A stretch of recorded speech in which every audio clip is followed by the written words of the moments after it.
The latest on a possible government shutdown. A Tennessee man dies after getting run over by his own vehicle, and officers in Louisiana receiving charges, plus an update on an almost 30-year-old murder case. Those stories and more at 4 o'clock. Super Talk 99.7 WTN.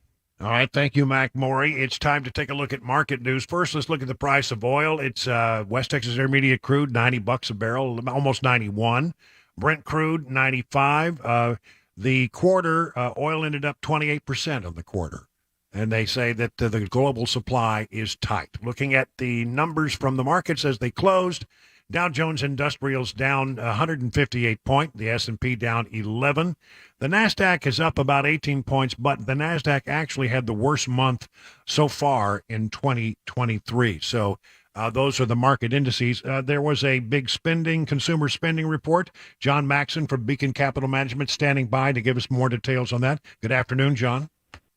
Hey, Brian, how are you? Yeah, we had the last trading day of the quarter, and it was a little bit of a wild swing in the market. Started out pretty positive, and then a couple of the indexes ended a pretty bad month. But the good news here is we had a pretty positive consumer spending report. That consumer spending, which drives a huge part of the economy, rose 0.4% in August. But it also indicated that consumers are really starting to be pinched by oil prices, which, of course, we talked about, every afternoon. And so that really brought the market back down, and we're facing as well a government shutdown, as you indicated earlier, and also student debt repayments that start next week. So if you add oil prices to that, that's something to really watch moving forward to see the strength of the consumer. All right. Thank you, John. You can learn more about all the things that John and the folks over at Beacon can do for you by going to their website, askbeaconnow.com. It is 58 minutes past the hour of 3 o'clock on Super Talk. I want to tell you about D.T. McCall's. They've been around for more than 100 years. And that's a family-run business that's been around for 100. They must be doing something right. And I think the thing they do right is they treat the customer with respect. And they don't try to gouge you like they do at some of the big box stores. How many times have you gone out and purchased maybe an appliance? Then you had to pay extra for the cords and hoses that made it work. Then you had to pay extra for delivery, paid for the haul away of the old thing. Really, when you get it all added up together, it turns out it wasn't such a great price they offered you after all. At DT McCall's, they give you an honest price that will include free delivery, free setup, and free haul away. And I think you'll be well pleased with the customer service you get at DT McCall's. One other thing, that whenever possible, they try to sell products that are manufactured and built right here in Middle Tennessee, or at least in the state of Tennessee, so they can keep the dollars local. And that's a good thing, isn't it? Learn about their convenient locations by going to their website, dtmccalls.com.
Four o'clock, I'm Mac Morey with your top stories. Right now, it's 82 degrees in Nashville, expecting a clear weekend. Complete weather and traffic report in 5 minutes. As the government shutdown deadline nears, Congress is expected to remain in session this weekend. There is, at the moment, no clear path to an agreement that would keep agencies open past Saturday night. Stephen Portnoy. The failure in the House of a 30-day government funding extension, tanked by conservative opposition, has left House Republicans scrambling to figure out what, if anything, they might be able to pass in time to avoid a shutdown. There are now rumblings they might try a last-minute short-term stopgap, maybe enough funding for a week or two. Things can happen quickly in Congress when there's bipartisan agreement, but the lack of any coordination between House and Senate leaders at this point makes it feel quite likely that the government will shut down starting Sunday morning. Right now in Tennessee, a man, 31-year-old Nantis Van Vuren, was killed last night after his pickup truck rolled off of a tow truck and then ran him over. The tow cable broke. Van Vuren began to run after his vehicle, and once that truck lost the momentum it had, it rolled back and knocked him onto the ground before running him over and killing him on the scene. And another scandal has been uncovered in the Baton Rouge Police Department. It's led to charges against 4 more officers. Dave Packer. 3 Baton Rouge street crime officers are said to have performed a strip search interrogation of a suspect in the precinct bathroom in September of 2020. When the suspect refused to cooperate, Baton Rouge Police Chief Murphy Paul says an officer deployed a taser, triggering the body camera to record. Later, a supervisor believed that the contents on that video were violations of our policy and excessive use of force, and then directed an officer to get rid of the body camera so that the evidence could not be downloaded. Paul says the officers and supervisor were charged in the name of accountability. Deputy Chief Troy Lawrence Sr. and officers Jesse Barcelona, Doug Chutz, and Todd Thomas are no longer on the force and now face charges. Right now in our nation's capital, the U.S. Supreme Court has agreed to decide whether it is constitutional to limit social media platforms like Facebook, YouTube, and X to moderate content. Industry trade groups are targeting new laws in Texas and Florida, they say, severely limit the ability of social media companies to kick users off their platforms or remove individual posts. Decisions in the cases are expected next year. And a Nevada grand jury has indicted a suspect on 1 count of murder for the 1996 shooting death of Tupac Shakur. Here's Alex Stone. It's a case 3 decades in the making. Many of those involved and those who originally investigated the case are now dead, including all but one who was allegedly in the car that night. That one man, Dwayne Keith Davis, is now under arrest for murder. Las Vegas Police Homicide Lieutenant Jason Johansson. The charge of murder does not have a statute of limitations. Prosecutors allege Davis was a shot caller of the gang behind the murder and handed the gun to the shooter in the car. That's the latest news. Traffic and weather on the way. I'm Mac Morey, WTN News.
Well, good afternoon, everybody. Hour number 2 of The Drive. It is 4:07 on Super Talk on this 29th day of September.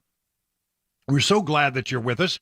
Listen, let's get you all set up and get you home safely so you can have what looks like it's going to be a really, really nice weekend. I mean, after a little bit of rain over the past couple of days, it looks like it's going to be very, very pleasant this weekend, maybe even summer-like, even though we are now officially into the first days of fall. See, I knew this was going to happen. He's going to get warm again. I know. But that's okay. I mean, I still got a lot of things to catch up on the yard, so I'm appreciating the time. Let's do this as a 2024 update because we like to keep up with the polls. We like to talk about the things that are going on, the undercurrents that are in place even now in advance of the 24 presidential election. I'm going to start out with some numbers because they're just so remarkable. Unbelievable. Real Clear Politics always has a thing called election polls, the latest, and I like to look at those and see what's coming in. The folks over at the New York Post have run a poll, a national poll about, where Republicans are. And again, it continues to show Donald Trump in an amazingly strong position. I mean, even better than you might imagine he was even a few days ago. Here, I guess maybe if this poll was taken sort of on the cusp of that GOP debate, maybe more and more people said, "Now I've made up my mind. I'm not going with any of those jokers. I'm going to just stick with Trump." So here, listen to this: Trump 62, DeSantis, who is in second place, 10. In other words, Trump leads the rest of the pack by 52 points. I mean, it's over. I mean, how in the world do you overcome that? I can't, given that Republicans tend to glom onto Donald Trump in a bigger way every time something that comes up, even if it's negative news, it doesn't matter. He gets stronger. It's almost like, he's Obi-Don Kenobi. If you strike me down, I shall become more powerful than you can possibly imagine. Also, this is the way. This is the way. That's right. And I just like to throw that one in there every once in a while. But I mean, it is true. Trump leads DeSantis by 52 points. So it's Trump 62, DeSantis 10, Haley 6, Ramaswamy 7, Pence 3, Scott 3, Christie, Burgum, and Hutchison not even showing up in the New York Post poll. And then they asked the same question, if it were a showdown between Trump and Biden, who would win in a general election? And Trump leads now in that poll, leads Joe Biden by 3, which is, it's just on the cusp of the margin of error. Okay, so is that an outlier? I don't know. Here's Morning Consult, a completely different kind of organization, a completely different kind of poll. Trump 63, DeSantis 12. So in other words, Trump would lead DeSantis by 51. So you got one poll that says Trump leads by 52. You got another poll that says Trump leads by 51. And there are other polls out there that don't show the gap being that big, but there are also a few polls that do. I think Trump has got it locked up. I don't think there's hardly anything that can happen that would change things, and nothing that I can foresee. Let's see what else. There's I don't know. There's some other polls out there that don't mean much. But I do think those are interesting polls. Looking at the 2024 Republican presidential nomination, figuring in these last two polls, the Real Clear Politics average of poll has Trump 57, DeSantis 13.7, Haley 5.6, Ramaswamy 5.1, Pence 4, Scott 2.8, Christie 2.8, Burgum 0.9, Hutchison 0.6. All right, so Hutchison and Burgum and Christie, and, as much as I like him, I think Scott, they need to get out. And let's, see what happens then. That would bring, it really wouldn't, I think you can add up almost all these other numbers, and they don't even come close to where Trump is. So, I mean, his real clear politics average of polls lead over the number 2 is 43.9. That's strong. I mean, there's just no way that you can call it anything but strong. So those are the latest numbers. And again, I can't foresee, I can't think of a scenario where that all would change in a dramatic way. It just doesn't seem likely. And so we'll watch it, but that's the way it feels right now. So what else is going on in the world of 2024 politics? Democrat officials are freaking out behind closed doors over potential third-party email shows.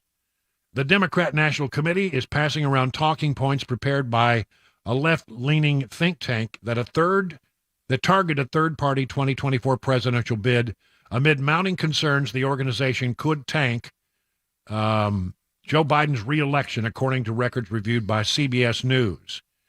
Third-party group No Labels is flirting with a presidential bid and has courted Democrat West Virginia Senator Joe Manchin, though it's unclear if he will run.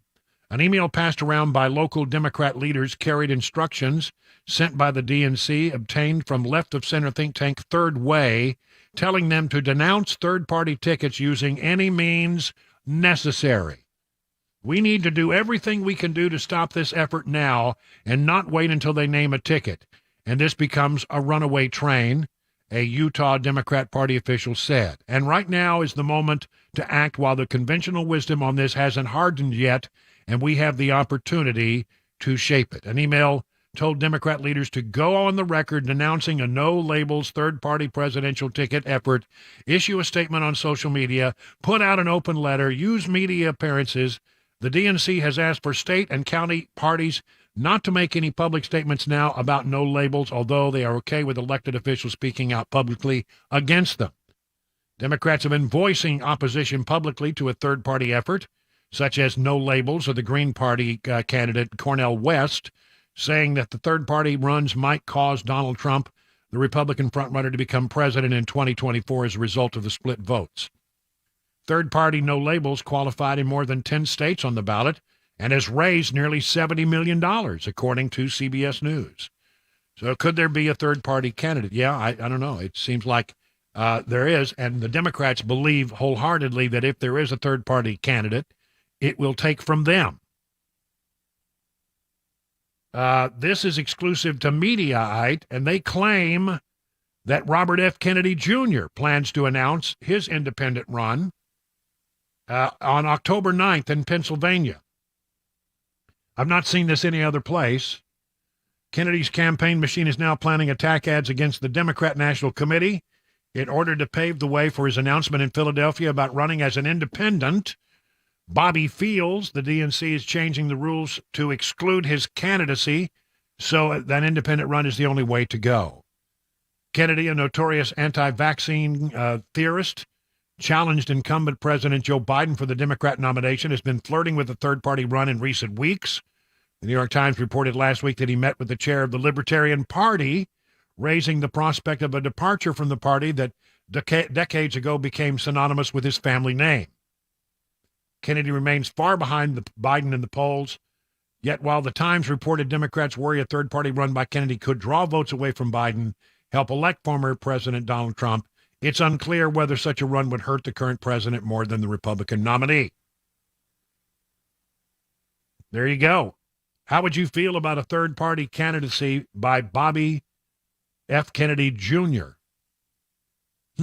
So, I mean, think maybe we'll have 4. I mean, think Republican, Democrat, No Labels, which might be Joe Manchin, and Robert F. Kennedy running as a Libertarian. Wow. That changes the math quite a bit. But I think my feeling is, just first blush, if that were to happen, that it probably would take more from Biden than from Trump. That's the way it feels. I don't know. Let's see how that plays out. That's pretty good. And a lot of people have wondered, by the way, that comes from Mediaite. Many people have wondered what's going on with Melania. Where has Melania been? She hasn't been out on the campaign trail. Well, those whispering dudes over at Page 6 have come up with with some information that, I don't know, Page Six has a pretty good reputation of getting it right.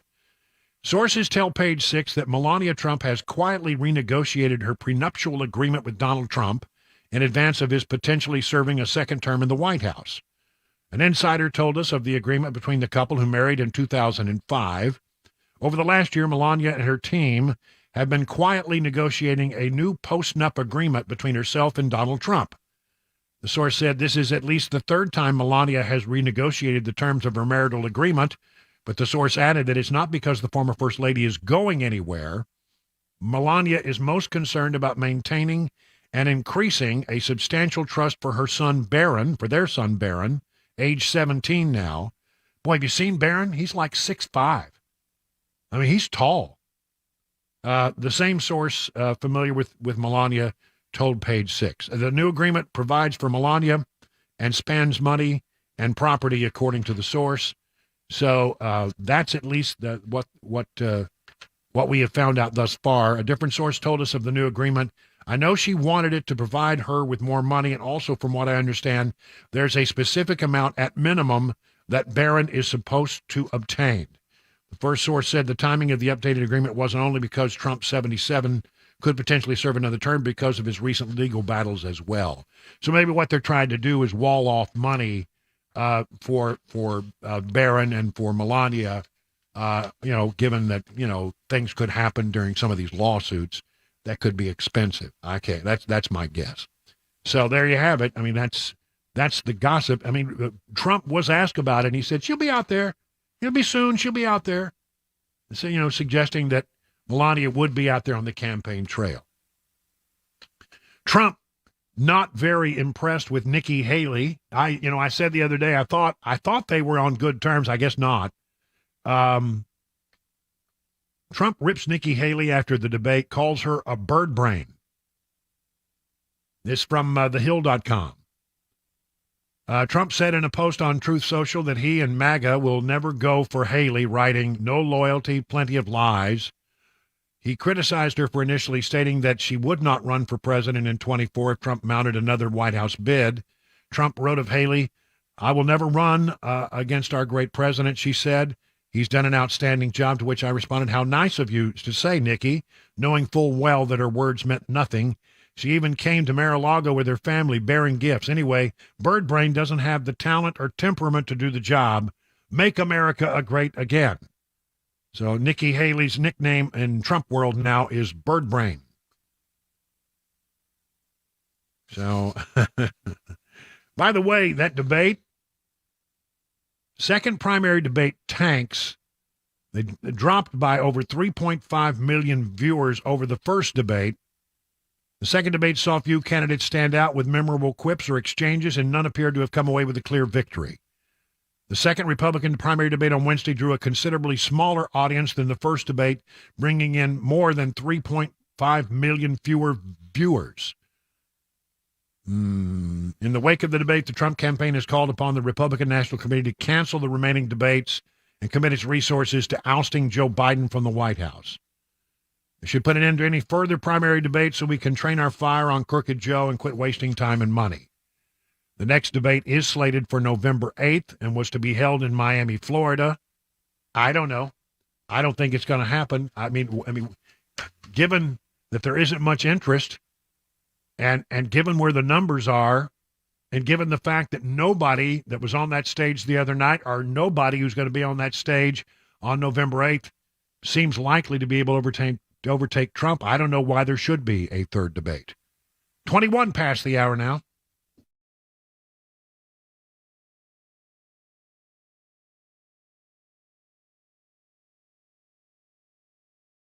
Hey, have you heard about lab-grown diamonds? Here's a word of advice. Don't buy lab-grown diamonds until you talk to my friends at Genesis Diamonds.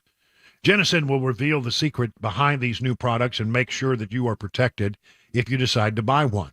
See, Genesis has non-commissioned experts who will teach you the difference between a natural diamond and a lab-grown diamond so you can make the smartest, most informed decision. One important fact you'll learn is that some jewelers are grossly overcharging for lab-grown stones. Some are insanely high. And you need to be aware. For example, in some stores, they're selling 4-carat round lab-grown diamond stud earrings at around $9,000. At Genesis, you can get it for about half that price. Better quality diamonds as well. Yes, I said half that price. You need to get informed. You need to get a second opinion. You need to be careful and be an informed consumer.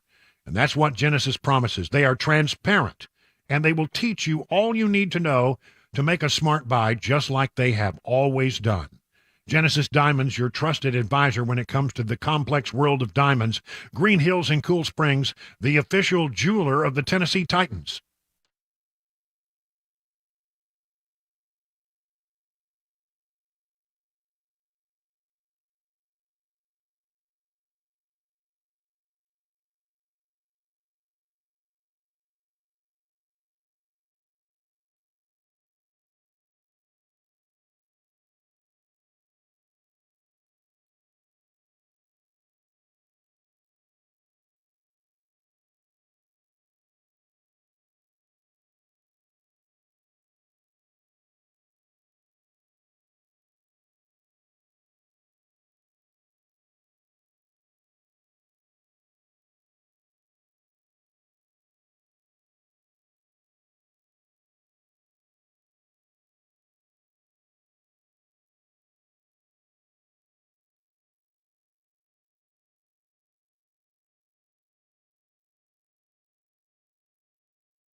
Tennessee Representative Andy Ogles joined the Matt Murphy Show and talked about the looming government shutdown and his thoughts on this process. A teacher at Las Casas Elementary suspended. We'll tell you why, plus some money news. That and more 4:30 Super Talk 99.7 WTN. It's 25, let's call it 26 minutes past the hour of 4 o'clock on Super Talk 99.7. Mac Maury in the newsroom. We got Chris Weber in the control room, and I am your friend and radio buddy in hour number 2. We're about halfway through it here. This is a big decision, and it really something that I think is correctly decided from the Tennessean, and it's been reported in a lot of other places as well. Appeals court upholds Tennessee's ban. Their headline. This is their headline. I just hate this game they play. I'll read the headline the way they wrote it. Appeals court upholds Tennessee's ban on gender-affirming medical care for minors. You see, in the minds of the Tennessean and a lot of other news organizations, if a child wants to change their gender and have surgery to do that before they reach the age of adulthood, well, that's gender affirming. It's gender affirming. It's a positive thing. But there's a great deal of, a tremendous amount of evidence that suggests that it's not. It's not a good thing. It can be a negative thing, and that there are many children who go through this process before they become adults and come to regret it. And, I don't think it's wrong for the state to step in and say, like we do with a lot of other things, okay? We have laws that say until the child reaches a certain age, they got to be in the back seat in a child seat, okay? All right, we have made the determination that that's in the best interest of the child. All right? We have rules about when somebody can smoke or when somebody can buy alcohol or a whole host of things. But there's a group of people out there who believe that it's okay if a child wants to change their gender and start taking all of these therapies that are irreversible in many ways, or begin actually with surgery, and so the state of Tennessee and other states, in this particular case, it's Kentucky, have come up with laws that say, okay, if you want to have gender-changing surgeries or go through gender-changing therapies, hormone therapies, other things, well, that's fine as long as you're an adult. Make the decision as an adult. Have the maturity to know and think and consider thoroughly with a certain level of maturity whether this is really in your best interest or not. If you get to be an adult and you want to do it, knock yourself out. But until you become an adult, honestly, they say that you should be not doing that kind of thing. I think it's the right law. In Europe, they're sort of gone through this whole thing that we're going through now, and now they look at these therapies or these surgeries for children who want to change their gender as a bad thing. Well, now, according to the appeals court, this ban on these surgeries and therapies remain intact. Tennessee and Kentucky can enforce laws banning gender-affirming care, again, their words, such as surgery, hormones, and puberty blockers. A federal appeals court ruled late Thursday. It was a 2-1 decision by the U.S. Court of Appeals for the Sixth Circuit, rejecting a challenge brought by families of transgender children, determining the laws do not discriminate on the basis of age or sex. This is a relatively new diagnosis with ever-shifting approaches to care over the last decade or two, Chief Judge Jeffrey Sutton wrote. Under these circumstances, it's difficult for anyone to be sure about predicting the long-term consequences of abandoning age limits of any sort for these treatments. Tennessee Attorney General Jonathan Scarmetti, in a statement last Thursday, called it a win for democracy. Decisions that are not clearly resolved by the Constitution should be resolved by the people through their elected representatives. The ruling comes after a federal appeals court upheld a similar ban in Alabama. While federal district courts have overturned bans in several other states, including Arkansas, Florida, and Georgia, it probably means this whole matter will be sent to the Supreme Court, but we have a 6-3 conservative majority. I think the laws are well written.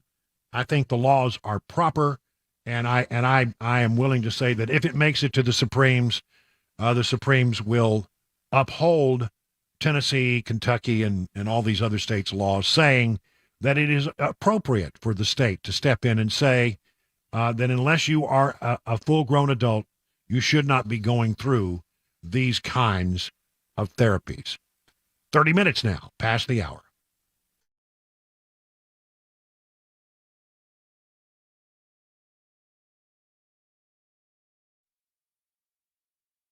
It's 4:30. I'm Mac Maury with your top stories. 84 degrees right now on Music Row, and a clear few days ahead. No showers or thunderstorms in the forecast for the weekend. A full forecast and the latest traffic report on the way in 5 minutes. Tennessee Representative Andy Ogles joined WTN's The Matt Murphy Show and gave an update on the looming government shutdown and his thoughts towards the way this process is handled each and every year. And what we're trying to do is restore what would be considered regular order, which means you've actually passed the appropriations on a timely fashion. In 50 years, the appropriations process, regular order, has only been achieved 5 times in 50 years, and that's obscene. Ogles said that this is where politicians tend to sell out to get needed votes. In Tennessee, a teacher at Las Casas Elementary School has been suspended after hitting students with a beanbag on Wednesday of this week. The teacher's name has not been released, and they will not receive pay during this suspension. Now over to the money news, Daria Albinger. Stocks on the slide all day, with blue chips closing lower as investors priced in a more lengthy period of projected higher interest rates. And that would make the risk of stocks less attractive to investors. So the Dow closing the day down 158 points. The S&P 500 was down 11, but the Nasdaq managed to finish above water, gaining 18 points on the day. The United Auto Workers strike expanding. The union now striking 2 more plants, adding 7,000 workers at a Ford plant in Chicago and a General Motors assembly factory near Lansing, Michigan. The union says talks have been progressing with Jeep maker Stellantis, and so that company was spared from the third round of strikes. Underlying or core inflation, that's the measure of prices minus volatile gas and food prices, moderating in August. That third month of a modest rise in core inflation is closely watched by the Federal Reserve and is factored into the central bank's decision on whether to stop interest rate hikes. And that is the latest news, traffic and weather on the way. I'm Mac Maury, WTN News.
Let me tell you about United Structural Systems. This is a company that's been around for some 25 years, 25,000 satisfied customers.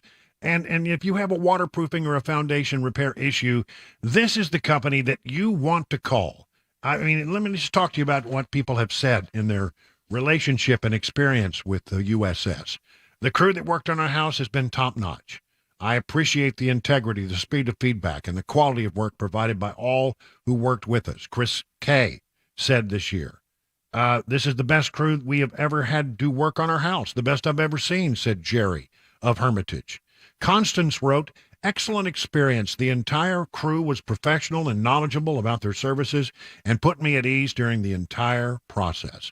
I mean, I've got a whole couple of sheets here of people who have had nothing but rave reviews of their experience with USS. So here's how it works. If you got a problem, call them. They come out, they'll look at your situation, give you their best advice. You don't pay a penny until the job is done, and you are completely satisfied. USS, they guarantee their best. Call USS, serving Middle Tennessee, Southern Kentucky, Western Kentucky, Northern Alabama, online at USSTN.com. Here's the number. Write it down. 615-488-7855.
It is 38 minutes now past the hour of 4 o'clock. And it is Friday. And at this time, in the 4 o'clock hour, and then in about an hour after that, we do a second round of it, something we like to call Fone Ur Farb Friday.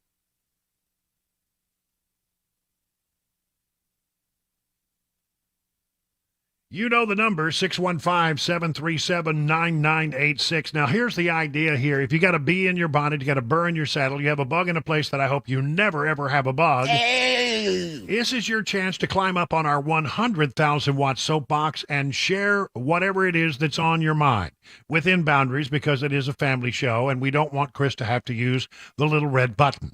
That's right. I mean, maybe you want to take umbrage. Maybe you want to try to stump the chump. That's me. Just whatever you got out there, this is your opportunity. It's freeform radio, and it's a fan favorite here on Super Talk. We call it Fone Ur Farb Friday. Again, the number, in case you don't know, 615-737-9986. Got a lot of open lines. Let's get to it. And we have... our first caller is now ready to go, and I have to move that over. How about Russ in Dixon? Russ, good afternoon. You're on the drive with Brian. Oh, I'm sorry, we're still working Russ over. I'm pushing Chris too fast. Let's do it again now. Russ in Dixon, you're on with Brian on the drive. What do you say, Russ? Well, I'm just wondering if the economically impaired leaders of the blue states and cities have yet to realize the revenue loss due to the fact that they don't enforce the laws stopping the looting and smash and grab, if you will. Right, yeah. Because they don't collect on that any sales tax. No sales tax is collected on anything stolen. And if they recoup due to the insurance, that's not commerce, so there's still no sales tax. Listen, I think the problem is that it's become the point now where they're going to lose all of their retailers in a downtown area. I mean, people are moving out of the downtown areas, and it's going to become a vast wasteland. But it's so easily fixed. And all you have to do to find out how you fix it is look at the city of Dallas, where they went the opposite direction. Instead of saying defund the police, the mayor, who has recently decided that he's going to become a Republican after being a Democrat for many years, has cracked down and made sure that laws are being enforced, absolutely being enforced. And what happened there is that all of their crime rates across the board, violent crimes, etc., and you don't have smash and grabs. And the city is considered to be the safest it's been in many, many, many years. All it takes is somebody willing to enforce the laws. I think a cautionary tale for Nashville. Let's enforce the laws as they are written, and let's actually prosecute people and put them behind bars if they violate the laws. Let it be known that, there is a consequence for bad behavior. Absolutely. Well, I don't know if a lot of these blue cities can overcome their instinct to not support the police, but they really should, because that's the answer. And if you don't, you're going to find that a lot of downtown areas are absolutely going to become vast wastelands where, there is no commerce, there is no retail. And, I think cities will lose. And the people that live in those cities will lose. So anyway, listen, thank you for the call, Russ. I greatly appreciate it. I want you to mention that I have I don't know what's going on with you folks today. I never have this problem. I got a lot of open lines here, 615-737-9986. Would love to know exactly what's on your mind. So get busy, folks. If you're a first-time caller, wow, this is your opportunity, because you're going to get on here today. Stephen and Franklin, you're up on the drive. Hello, Stephen. What's on your mind today? Hey, Brian. Love your show. Thank you. Tennessee State Museum. We were down there this week, and the place is like a corn maze, if you will. It is so discombobulated. You walk around in circles. You come out of one room into another room, and then you're completely lost. You turn around. you see stuff that you didn't see before. They have exhibits with real tiny lettering at the very bottom. You got to get on your knees to read it. And the lighting is horrible. It's dark. It's dreary.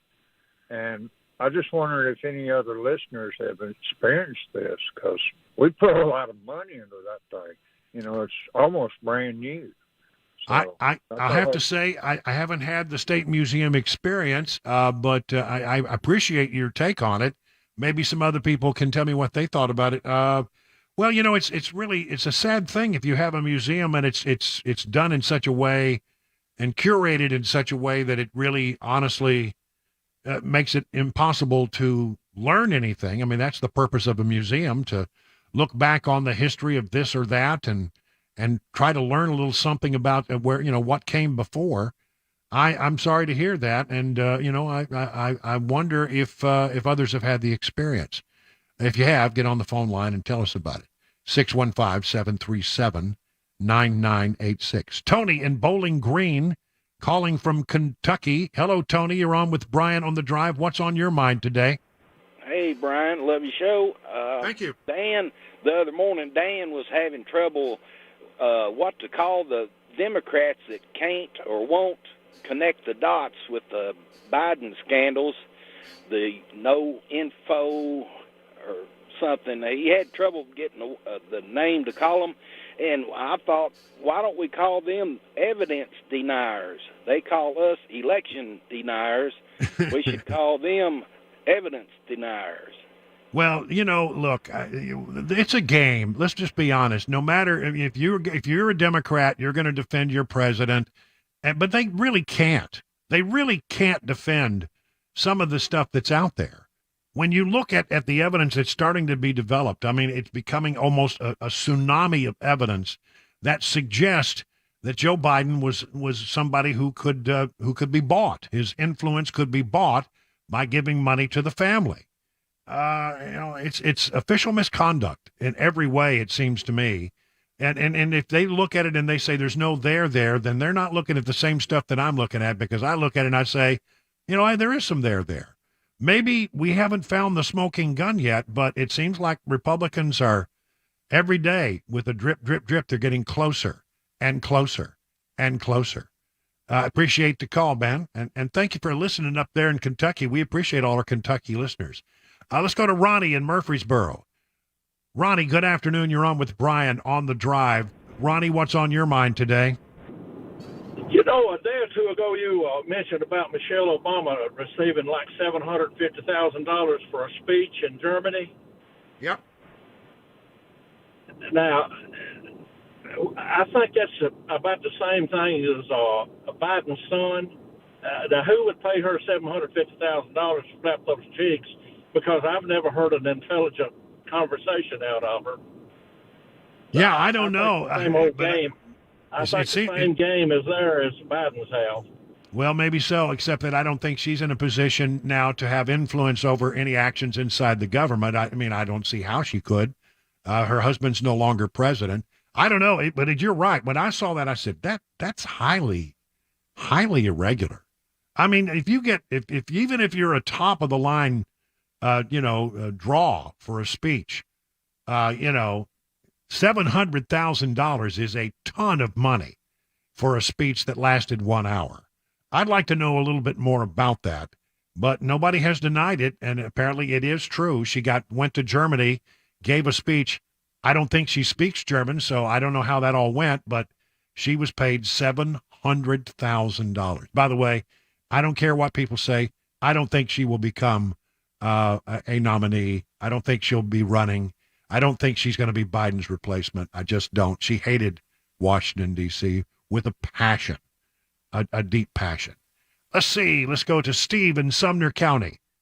Steve, good afternoon. You're on with Brian on the Drive. What's on your mind, Steve?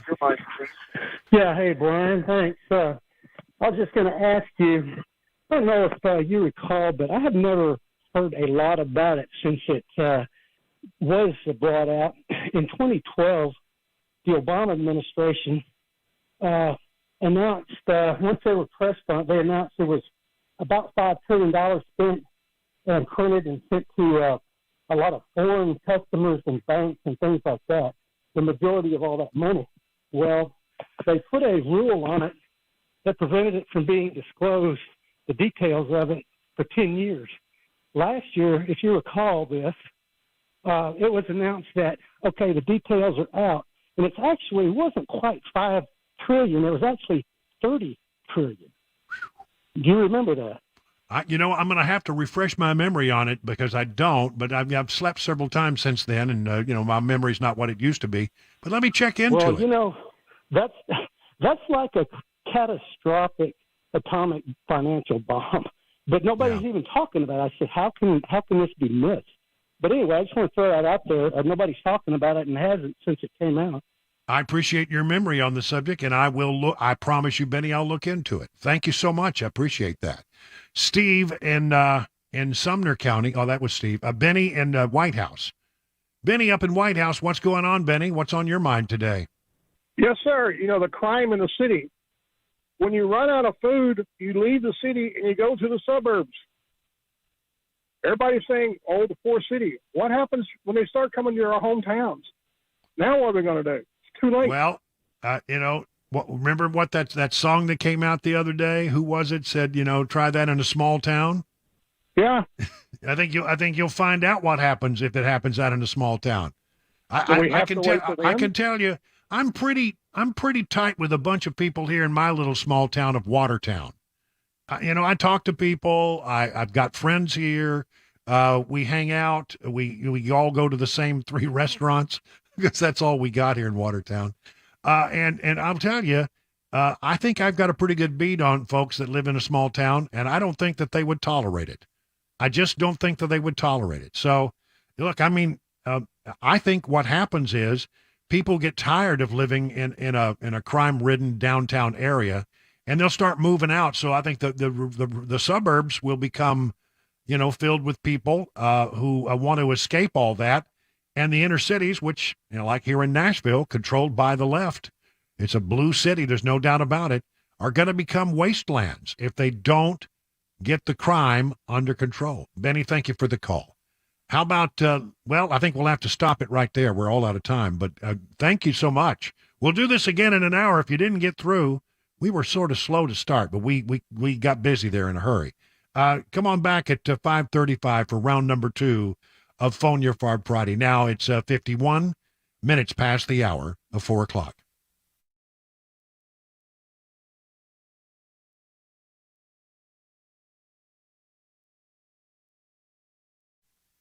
When you talk about Grace Point Healthcare all the time, listen, this is something you should really think about. Really listen, because Grace Point delivers medicine affordably with the menu-style transparent pricing. The concept is a good one, to tell you how much your medical care is going to cost before that care is delivered. And then they have these smart care plans. If you invest just $69 a month, you get unlimited office visits and free basic labs for the entire year. And because they treat the entire family, even newborns, they offer family plans as well. Now, here's the whole idea. You take that smart care plan and you marry it with a high deductible insurance plan that you may already have, and you could save you and your family a lot of money. At Grace Point, they take their time with each patient. They see you the same or next day. There are no long wait times or crowded wait rooms. They treat naturally whenever possible. It is a military vet-owned practice. Just some of the reasons why it's been voted the best primary care provider by Toast of Music City year after year after year. They also want you to know they're aware that there is a new variant of COVID out there. And if you get it, they can give you a test to make sure that that's what it is, and then they can give you treatments that could help you beat the thing perhaps a little quicker than you might otherwise on your own. Grace Point Healthcare on Main Street in Franklin, 599-6868 to schedule a visit. A Roth IRA versus a traditional IRA. Which one should we do? A lot of people struggle over this particular decision. And I'll just give you a couple tools to figure out what might be better for you. Think about it this way. Let's say if I had $1,000 that I was thinking about investing, that was income, $1,000 of income. With an IRA, let's say that you're in a 30% tax bracket. Let's say there is such a thing. And you want to put this money in an IRA. You're going to save $300 in taxes. Now, if you go post-tax with like a Roth IRA, this is how much goes into the Roth IRA. Now, let's say that later on down the road, we have this money and it didn't grow at all, just to keep the math really simple. And let's say that at some point in the future, you're in a lower tax bracket, because the way our tax system works is that your first income is taxed at a really low rate, and then you get up into higher rates, 10%, 12%, 22%, and so on and so forth. It gets higher. If you're earning income and you're at that particular tax rate up there, you might want to avoid that tax rate right now and take the income at a later point in time when you're in a lower average tax rate. Now let's say that you're in a 10% bracket down here when you pull the money. How much are you going to pay in taxes? 10% of $1,000 is $100. How much do you get to spend? $900. Well, even though I didn't have growth, I had growth because of the difference between my tax rate here and here. And that's the idea. That's one of the things that we look at. We look at Social Security taxation, income taxation, and a lot of factors that might drive you in a higher or lower brackets in the future. If you want to learn more about our approach to investing and financial planning, go to paulwinkler.com and set up a free 15-minute phone call or call 615-851-1950.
King and Associate Insurance in Brentwood, an independent agency. They've been around for over 25 years, and that is exactly what you need. I mean, many people, they just go to the big website, to get their insurance. And you know what? You don't want to just be a number. You don't want to be just a statistic. You don't want to, have to deal with somebody who won't pick up the phone and talk to you. You need to deal with the folks over King and Associates. Here's why it's a good idea. Number one, you're going to get real good customer service. They can search out and find the perfect policy for you, the one that will actually meet your needs. You're not going to be getting a company that's trying to push a square peg into a round hole. You're going to get somebody who looks around and says, well, that one doesn't quite fit. But here's one that really meets your need. And then the other thing is you're going to get great customer service in other ways as well. For example, when you call their number, 615-329-8121, you're not going to reach a call center. You're not going to reach a phone tree. You're not going to get the recording, please stand by. Your call is important to us. You're going to get an actual person every single time. Multi-policy discounts can save you a ton of money. Huge savings, 20, 25, 30, 35%. Get your royal review with King and Associates. Just log into tkinginsurance.com. That's tkinginsurance.com. King Insurance and Associates, royal treatment, and really great rates.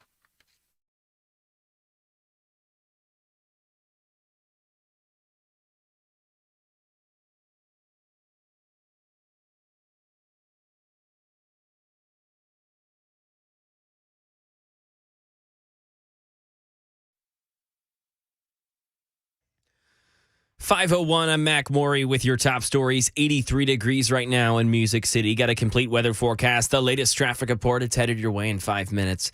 As the government shutdown deadline nears, Congress is expected to remain in session this weekend. There is at the moment no clear path to an agreement that would keep agencies open past Saturday night. Stephen Portnoy. The failure in the House of a 30-day government funding extension, tanked by conservative opposition, has left House Republicans scrambling to figure out what, if anything, they might be able to pass in time to avoid a shutdown. There are now rumblings they might try a last-minute short-term stopgap, maybe enough funding for a week or two.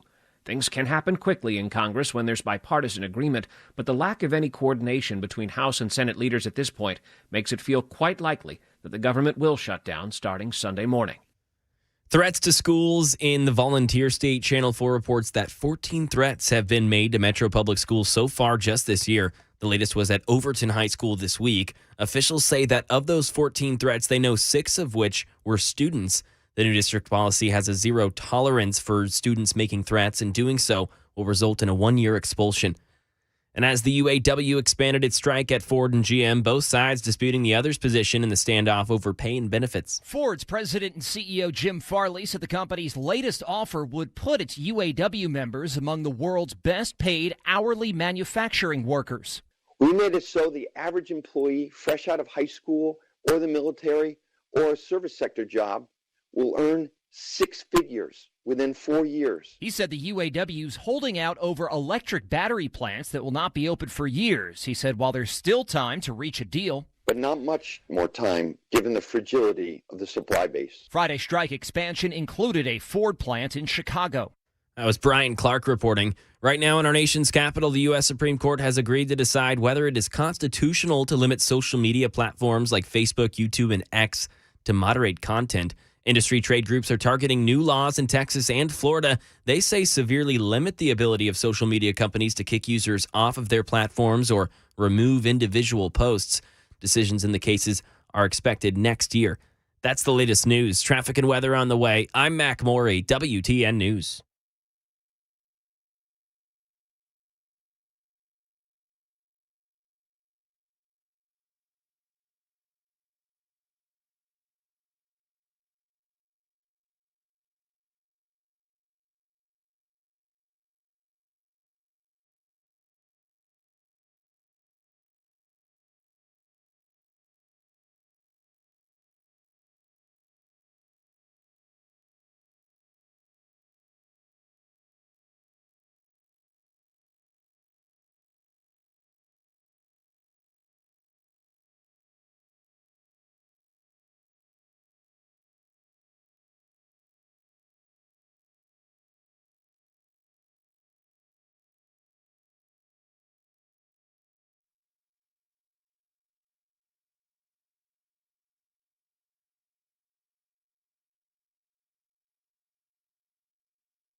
Well, good afternoon, everybody. It's time for hour number 3 of The Drive on this 29th day of September, Friday. We got a great weekend looking ahead, so let's get you home safely, and we'll drive home some interesting points, and then try to drive the left just a little crazy. That's a part of our process each and every day. I want you to know we thank you for listening to Super Talk and The Drive.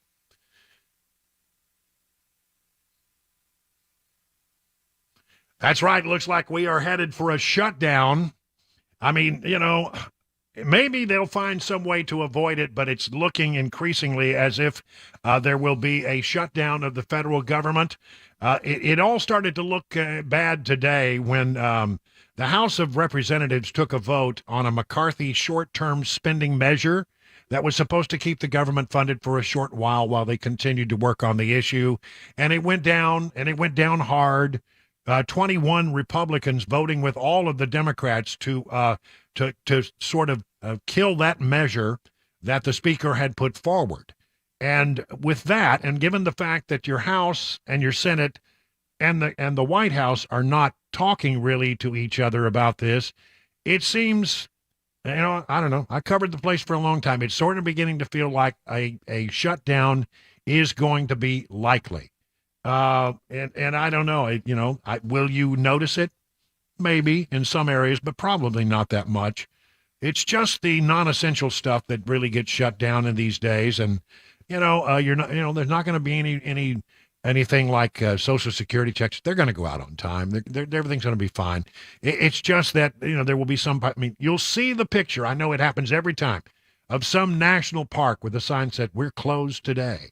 This national park is closed because of the government funding and a government shutdown. And, and everybody will go out there and they'll find one or two things that aren't working. And there'll be a lot of the reporters will be wailing and gnashing of teeth. Oh, this thing isn't working. And this thing isn't up and running. And people can't do this and they can't do that. But honestly, for most people, it's not going to be a thing at all. It's really not. So here's what happened.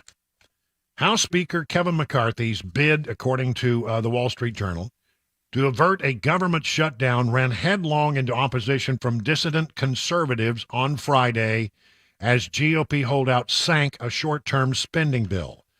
It failed 232 to 198 against, 232 against, 198 in favor, let's put it that way.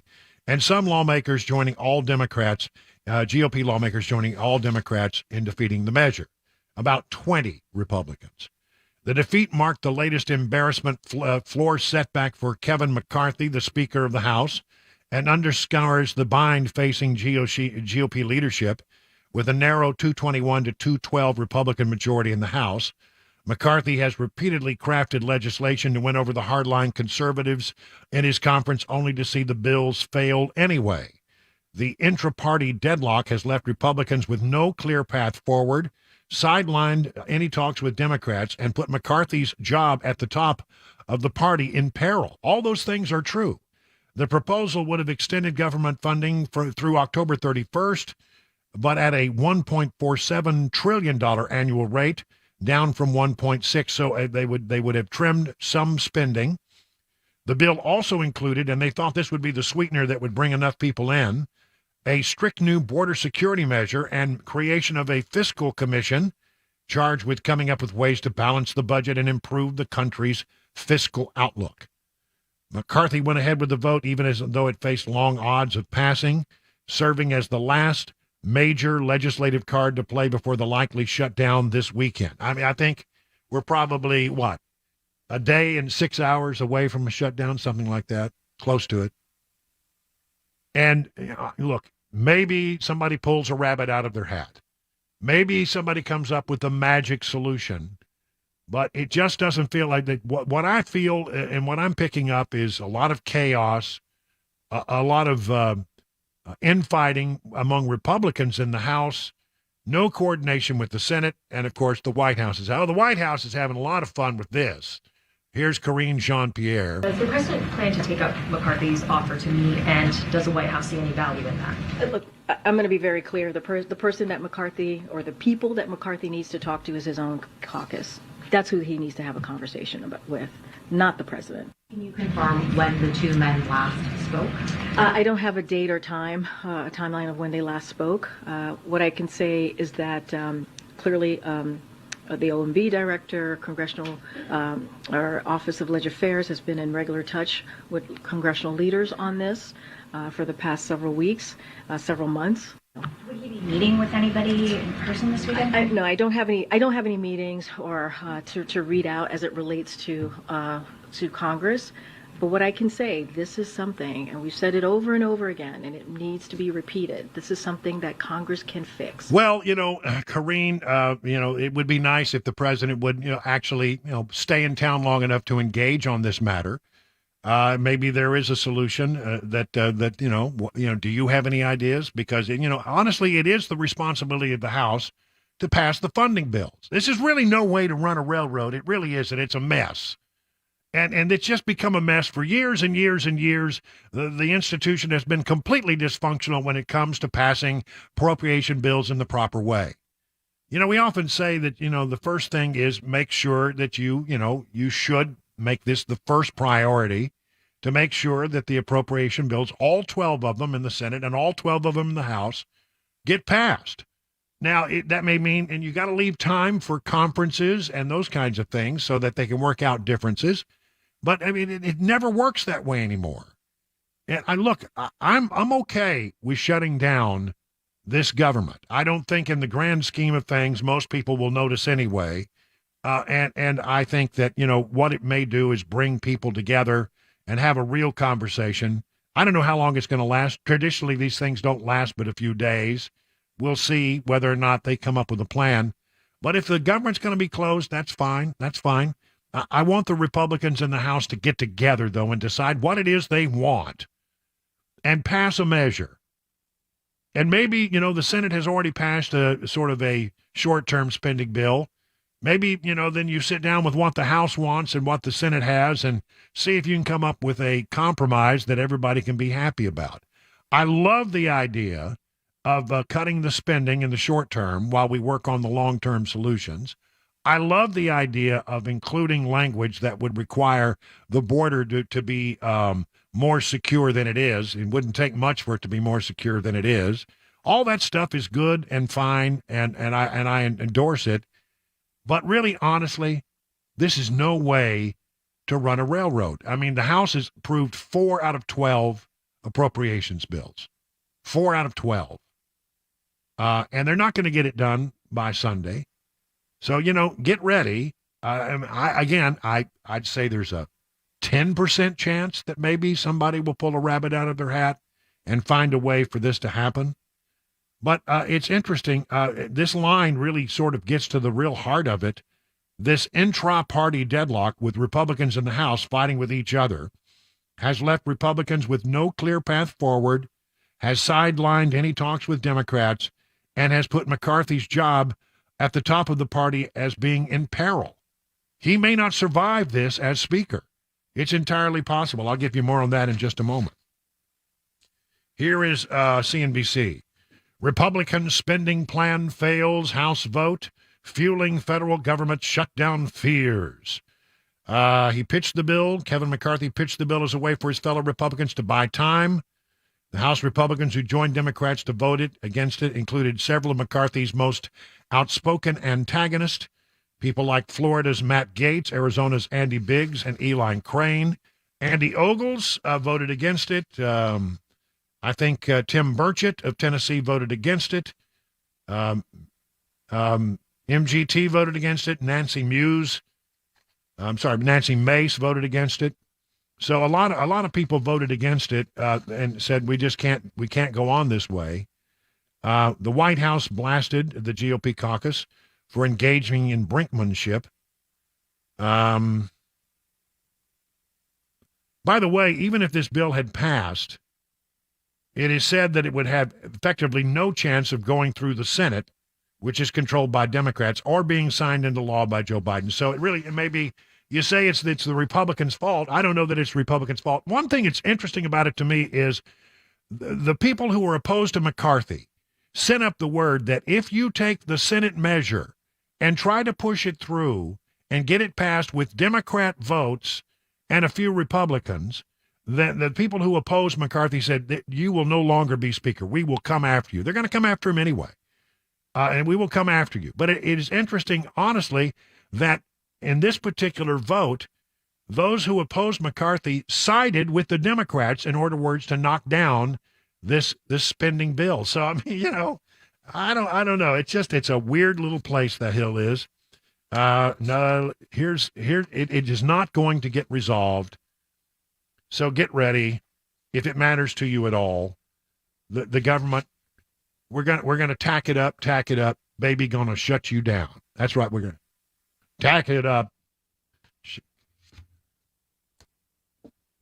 I mean, who would have thought I would ever found use for that song right there?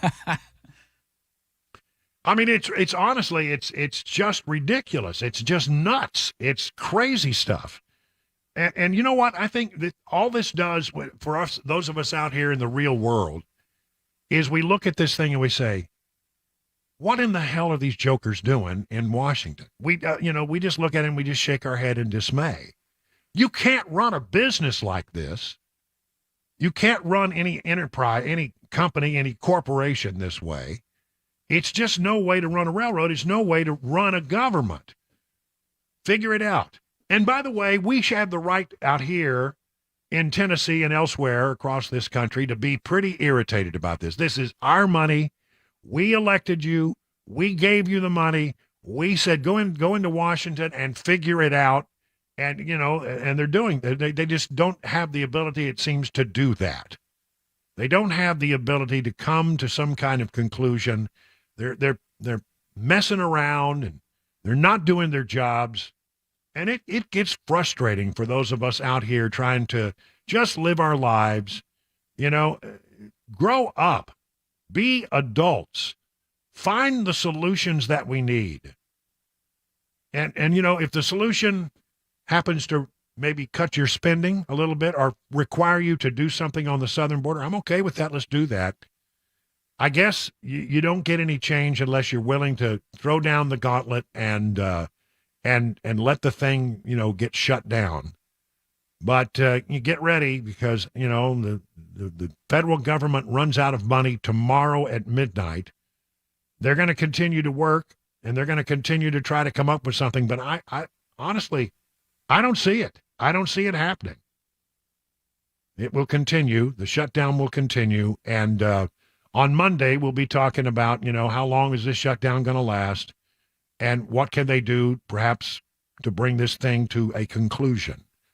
Right now, 20 minutes past the hour of 5 o'clock on Super Talk 99.7.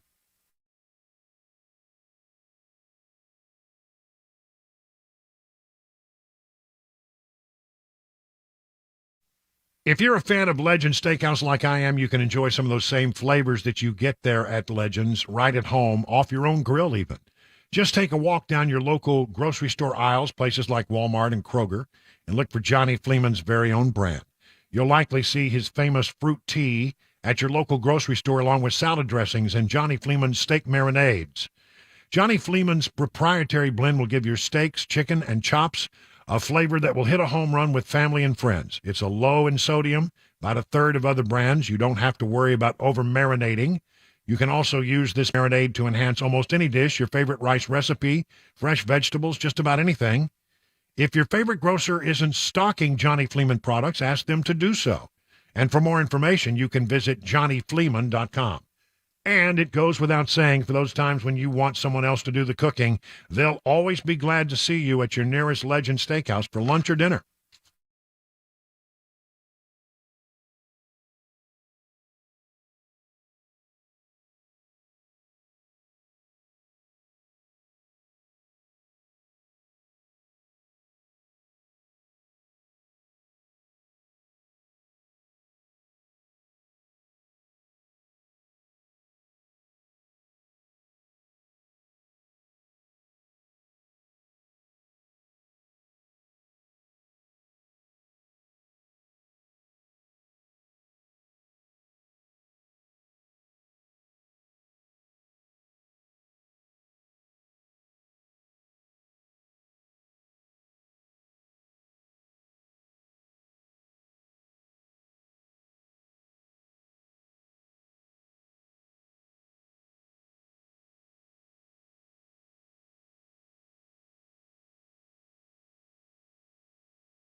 Taking a look at the possibility of a government shutdown, a missing girl in Tennessee, plus a state law change in Maryland could bring a plethora of lawsuits. That and more coming up. 5:30 Super Talk 99.7 WTN. It's time for Mac Morey's Wide World of Sports. Ladies and gentlemen.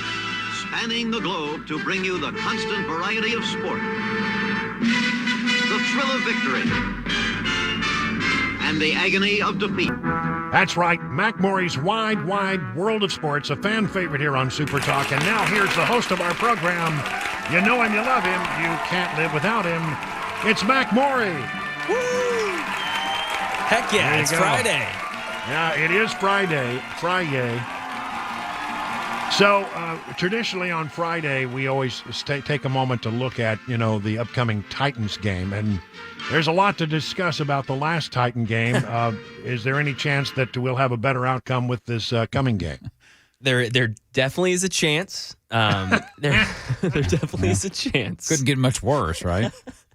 It was abysmal. Last Sunday was absolutely abysmal. Only putting up 3 points against the Cleveland Browns. The second game now of 3 games that they have been unable to get into the end zone and score 6 points. I mean, that's not what you want, man. No. It's not what you want. And it looks like the rookie guard that they drafted this year, Peter Skoronski, who's kind of been the best lineman up front, is going to miss his second straight game with an injury. And that's been the unit that obviously has been causing the most issues. Just a poor offensive line, to say the least, really. It's an understatement. Tannehill just hasn't had that time.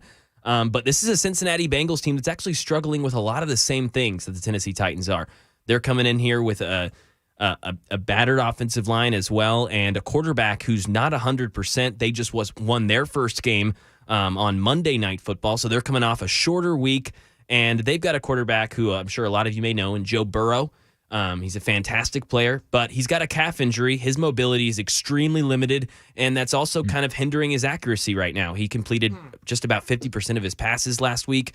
So this front four, those big dudes up front on the defensive line for the Tennessee Titans, if they can wreak some havoc like they did in week 1, like we saw a little bit in week 2, if they're able to do that, then, man, this game could be really fun. I heard Mike Keith talking on our sister station. I couldn't agree with more what he said earlier today. And the start of this game for the Tennessee Titans is so imperative, not just for the team, but for the fans at Nissan to say, okay, this is good. We're back. Hey, it's okay. It's week 3. Let's win this game. Let's get to 2-2 and have some hope, because last week kind of took a lot of that away. Yeah, I mean, it really deflated. We had some. You start out the first game, it was abysmal. Second game, okay, we win, and we did. We got a little hope. Okay, well, maybe it's not going to be all that bad. So then you come to week number 3, and it's where we stunk the place up. It was just horrible. Yeah. So if you can get to 2-2, I mean, I have faith in Vrabel as being a good coach, but it doesn't matter how good the coaching is, and it doesn't matter about a whole lot of things if you have a quarterback who cannot get time in the pocket. I mean, he just can't get enough time because the offensive line is just offensive. That's exactly right.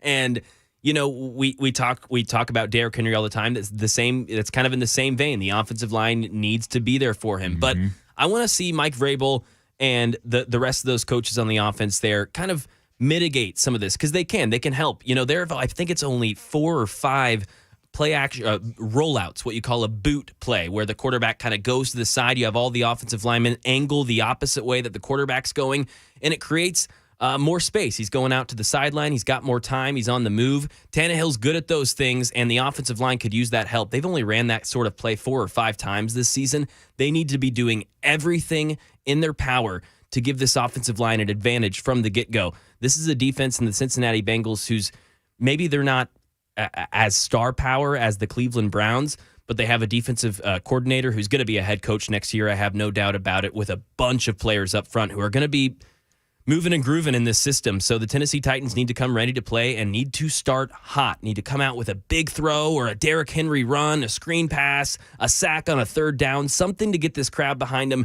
and show, hey, the two-tone blue came ready to play this Sunday. They're going to have to get creative. I think you're exactly right. Yes. Yeah. Think outside the box. Do whatever you can do. Yeah. And in the time we have left, I would like to ask you, if you had the time to invest in one college game this week, which is the one that you would invest in? What's the one you think is going to be the best, most interesting matchup? Let me just make sure I'm not missing anything. But off the top of my head, Ole Miss and LSU would actually be a pretty good game this week. Be good, yeah. Kansas, Texas, decent. I think Texas may wipe the floor. And then the marquee game, Utah, Oregon State. But I think I'm gonna have my eyes, Brian, on that Ole Miss game. All right. May want to watch good. the Tennessee South Carolina game as well. I mean, after what happened last season. Oh, yeah, you're right. That was so bad. No, I'm confident in my Vols. They'll take care of it. They'll take care of it. Come on. All right. Well, listen, coming up after the news with Mac Morey, we'll do another edition of Fone Ur Farb Friday, so get ready with that. But it's now time for Mac Morey to take... I'm sorry? I'm so sorry, Brian. Real quick, score prediction. I'm going to sadly have the Titans losing this one. I'm going to go... I'm going to go 17-31. Ooh. I'm sorry. Wow, that's... Send your cards and letter to Mac Morey. Hope I'm wrong, just like I was last week. And now it's time for Mac to take off his sports hat and put back on his news hat because it's time for the news on Super Talk.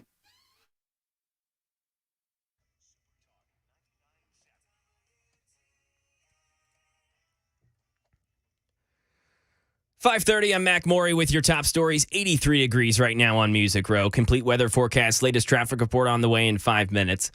A government shutdown on Sunday morning now seems all but certain without agreement between the House and Senate on a bill to keep agencies funded. Stephen Portnoy. House Republicans emerged from a closed-door huddle late Friday without any clear sense of next steps. A 30-day funding extension, which was already doomed to fail in the Senate because it contained sharp spending cuts, failed to pass the House. A small number of conservatives tanked it because they say they oppose short-term stopgaps on principle. Now there's word a bipartisan agreement in the Senate to extend government funding for 6 weeks may also be in peril, with Senate Republicans openly wondering whether they should continue to stand by it. All this makes a shutdown more likely.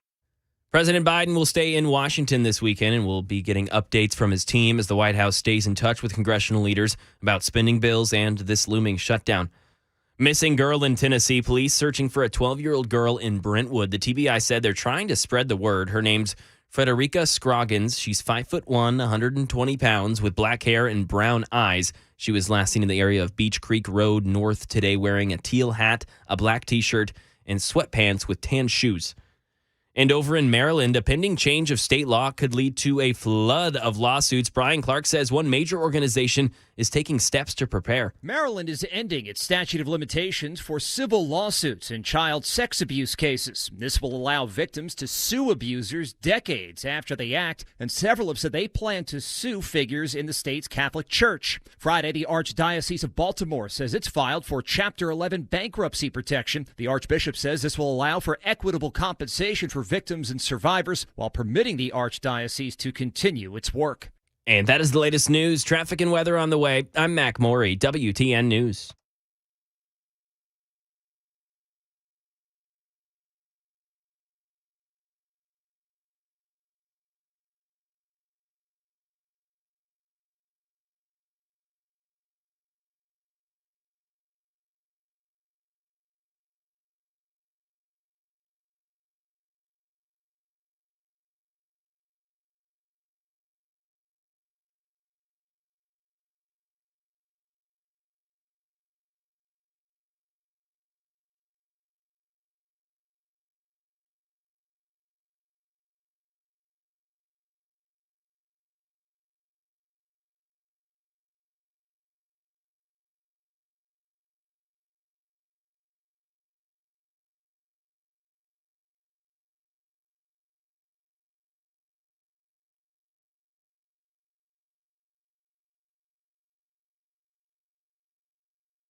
You know, when's the last time you were in an auto repair shop? Did you find it stinky? I mean, really smelly, greasy old rags lying around a countertop that you would not dare touch?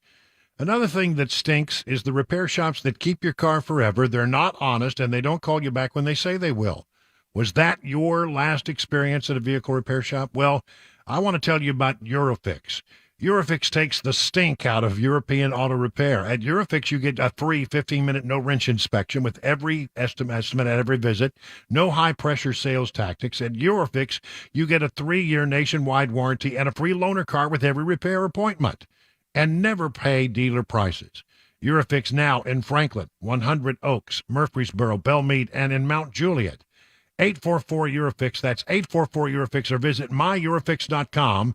That's myEurofix.com, and tell them your friend and radio buddy Brian Wilson sent you.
"37 minutes now past the hour of 5 o'clock, and you know what we do? It's Friday, and on Fridays at 4:35 and 5:35, we do a little thing we like to call Fone Ur Farb Friday.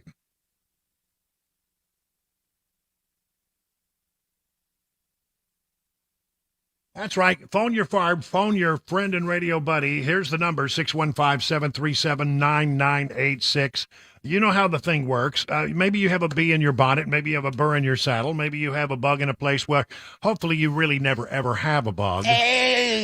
So just get on the phone, step up on our 100,000-watt soapbox, and express yourself. We want you to I really want some first-time callers perhaps today. It's people who have not, had a history of actually, calling in. I mean, you're lurkers. This is really what you are. You lurk, you listen, and you think about things, or maybe you send something on the text line, but you never call. I want you to call today. Come on. Let's get busy. Let's get those phone lines going. 615-737-9986. Already got some calls ready to go, queued up and ready to go. Let's start with Calvin in Lebanon. Hello, Calvin. You're on with Brian on the Drive. Calvin, what's on your mind today? Yeah, Brian, I'd just like to start by saying that I respect everybody, Matt, Dan, Chris, but your voice always speaks loudest to me. I respect your resume, working in the swamp, being in Washington, D.C., traveling around, reporting, but I wanted to talk about polls. Some people on this radio station don't believe in polls. Matt Murphy's one of them. He said the other day, look what these polls done to Hillary Clinton. She was a sure win. No way Donald Trump could win. And I thought, well, yeah, also look at the midterms. We were supposed to win by huge numbers. Yep. And I know you always go with the polls, and you have said here in recent that, why do they keep pushing back? Why do they keep pushing back? Is there something about these polls that they know that we don't? I'll tell you about polling. And first, let me tell you that I will be the first to tell you that polls can get it wrong. Yeah, and you're right. I never look at polls. I never look at one poll and say, well, that tells me everything I need to know. There is, however, I think some value to be found in looking at 5, 6, 7, 8 polls, and if they all sort of look alike, then maybe there's something there. I will say also in elections, especially in the last days, there's a group of people out there who don't make their decisions until the last minute. There always are a lot of people who don't make their decisions in the last minute. And so, maybe they come down as, they're in that category, haven't decided yet. But then at the last minute, when it comes down to it, these are folks who don't participate in politics generally. But in a big presidential election year, they sort of feel like, well, I got to do my civic duty, and they jump in the last minute. And there's a surge always at the last minute, one way or the other. The undecideds break, as they say. And I think that's part of why some of the polling has been wrong. I'll tell you the other part of it, quite frankly, is I don't think we're to that point in the cycle yet. But as you get closer and closer, there's a decided movement among conservatives to lie to pollsters. I mean, they just don't trust them. They don't like them. They consider them to be part of the apparatus that they dislike in Washington, and so they're dishonest. I really do think that's the case. But I think when you look at 10 polls that show Trump is somewhere between 35 and 52 points ahead of his the others, I think there's something to that. Hard to deny. So, I remember this also about polls. They are never a prediction. They are a snapshot in time. This is where we are today. Tomorrow, it could be something different. But Calvin, look, everybody's entitled to their opinion. I think polling has some value. And I think that when you get to the very last bit of it all, that the undecideds break, and that sometimes makes the polls look unreliable. But it's just the way things fall. There are a group of people who never decide until the last minute, and they're not captured in the polls leading up to Election Day. Calvin, thank you. Appreciate it. Alan in Adams. Alan, you're up with Brian on the drive. Alan, what's on your mind? I would just like to ask you a question about the southern border. I remember years ago as a young man, I'm 64 now, Gorbachev speaking out of Russia on TV saying that the United States would fall without a shot ever being fired. Do you believe that could happen now? I do, and I'm really worried about the people who are coming and taking advantage of the chaos. If you're one of our nemesis or arch enemies on the world stage, if you're Russia, if you're China, if you're North Korea, and or maybe any other countries that just don't have our interest at heart, you would absolutely take advantage of the chaos to smuggle your people in, to set them up as perhaps sleeper cells around the country. Listen, I know it sounds a little bizarre and out there, but I really believe that there are countries that are taking full advantage of the chaos on the border to infiltrate our country in a way we don't know who they are. There's like 1.7 million people who have come into this country that have never come in contact with law enforcement. Who are these people? I worry. Young people say that we should accept them, take them in, take care of them. I say shut the borders down and send them all back. I'm with you. And at this point, with more people coming into this country illegally than live in the state of Tennessee, I don't know how you do that. And where are they? Do anybody know? I don't think the Border Patrol knows. I don't think ICE knows. They vanish. They just sort of absorb into the fabric of America. Thank you for the call, Alan. Appreciate it. How about Sharon in Lebanon? Sharon, you're on with Brian on the Drive. What's on your mind, Sharon? Hi, sir. Thanks for taking my call. I would like to know if you would consider, and if the listeners would allow, us to start playing on Friday. Phil's Valentine's, it's Friday. I miss that so much. You're doing such an awesome job in his time slot. And I know if there's a radio station in heaven, he's playing it on Friday, and I'd just like to hear it again.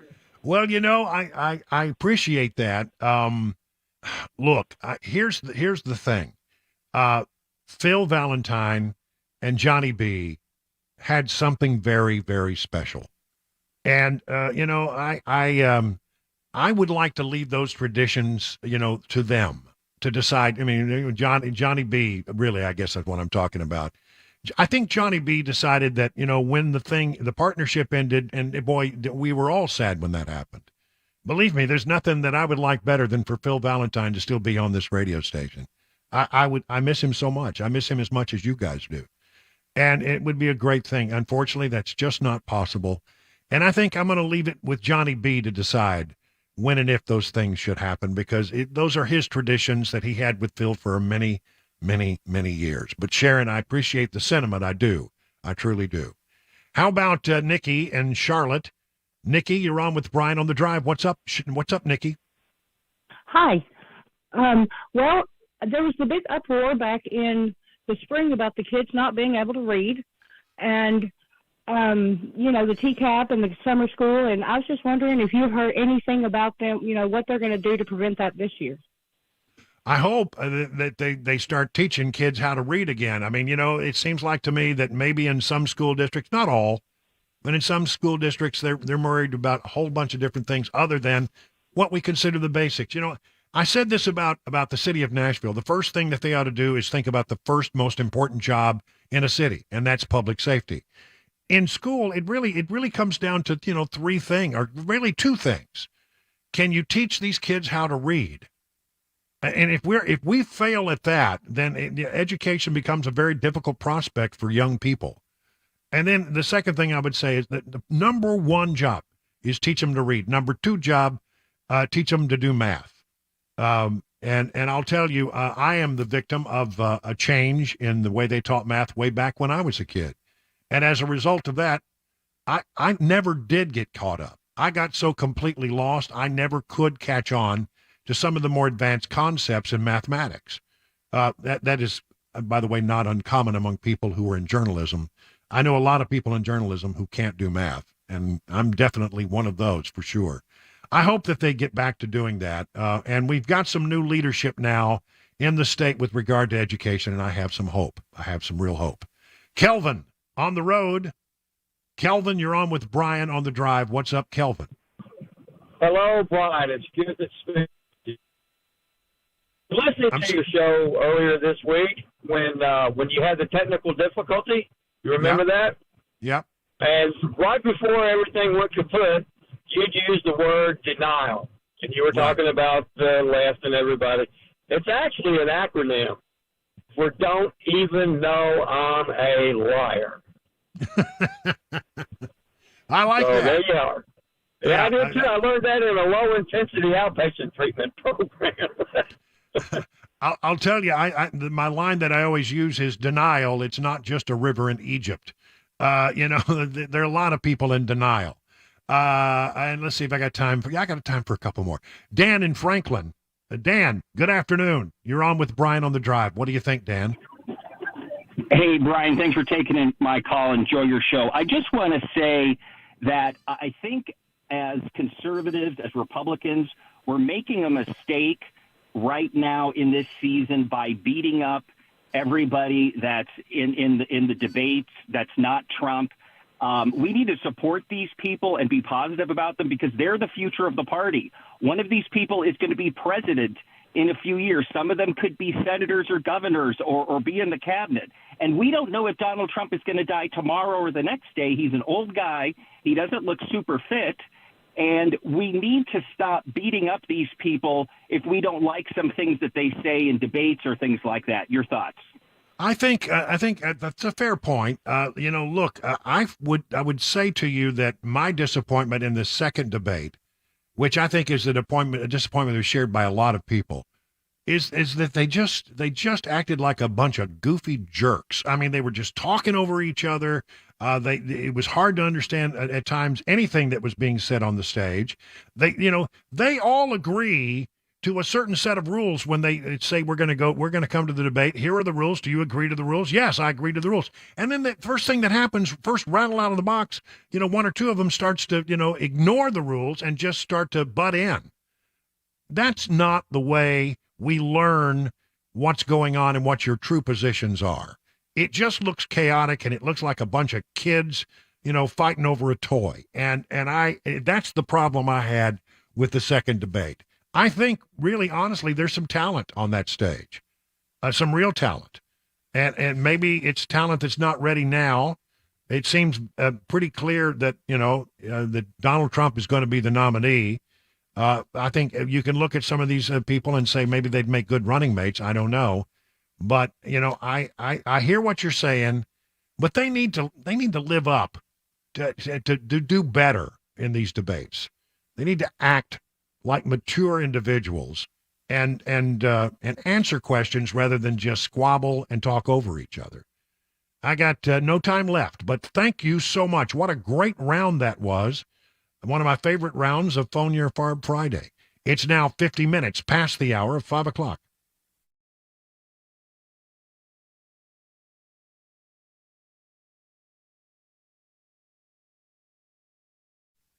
All right, listen, maybe you're thinking about painting some houses, painting your house before we get to winter, and this would be the time to think about it. A lot of people like to do work like this in the fall. If you're thinking about that, I would say to you, well, don't paint your house. I mean, paint will look good for a little while, but then paint's going to do what paint does. It's going to crack. It's going to chip. It's going to peel. But if you called the folks at Rhino Shield of Nashville, you wouldn't have to think about painting your house for another 25 years, a full quarter century. You see, Rhino Shield is not paint. It's 10 times thicker than paint. It's infused with special 3M ingredients, billions of microspheres that allow the coating to expand and contract, and that's why they offer a 25-year warranty against cracking, chipping, and peeling. Clay Morris and the folks at Rhino Shield of Nashville have a great reputation, and they care deeply about doing quality work.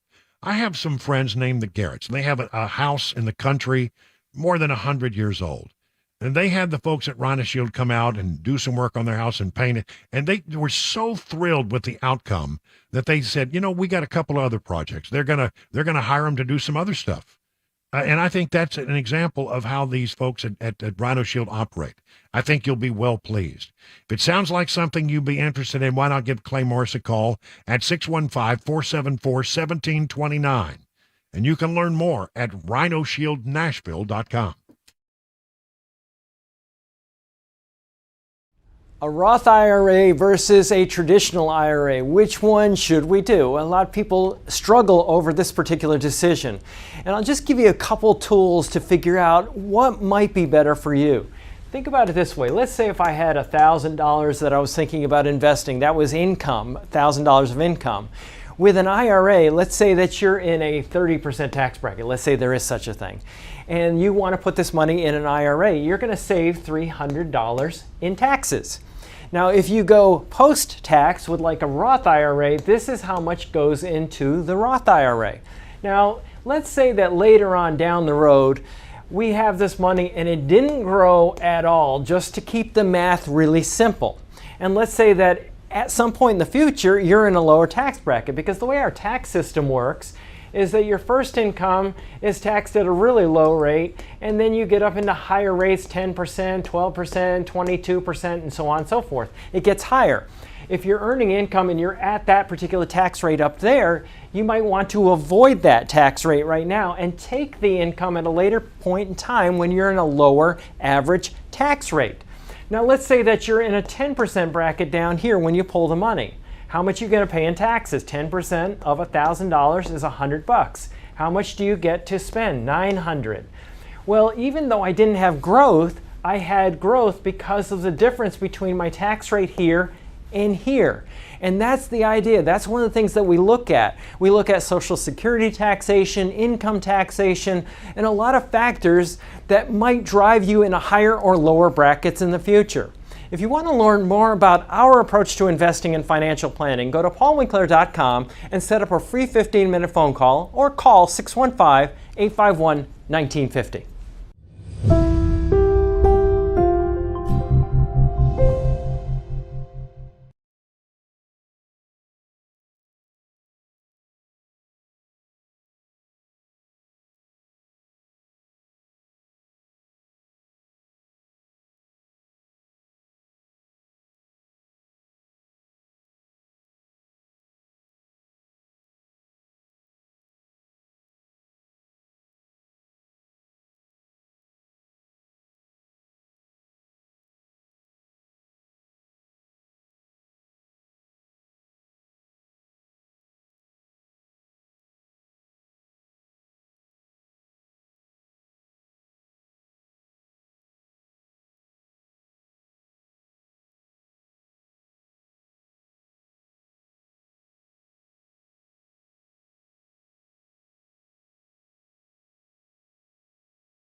Let's talk about assisted family care. Listen, one of the hard things we see as we get older is that we see that our parents are getting older, our grandparents are getting older, and they're getting to an age where maybe they're starting to struggle with the things that were once so easy in their life.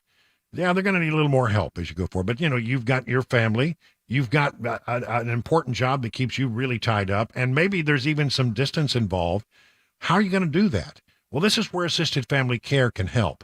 They can connect you with a responsible, compassionate, compatible helper to help you with your loved one's daily needs. And if your loved one is a veteran or a spouse or a widow of a veteran, they could very well qualify for a little-known benefit to help cover these kinds of expenses.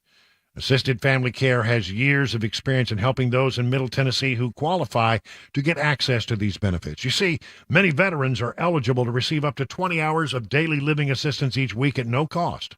They're not everyone's eligible, but if you're a veteran with wartime service, you may well qualify for the benefit for you or your spouse. But if the application process, well, I got to warn you, it's daunting. It's confusing.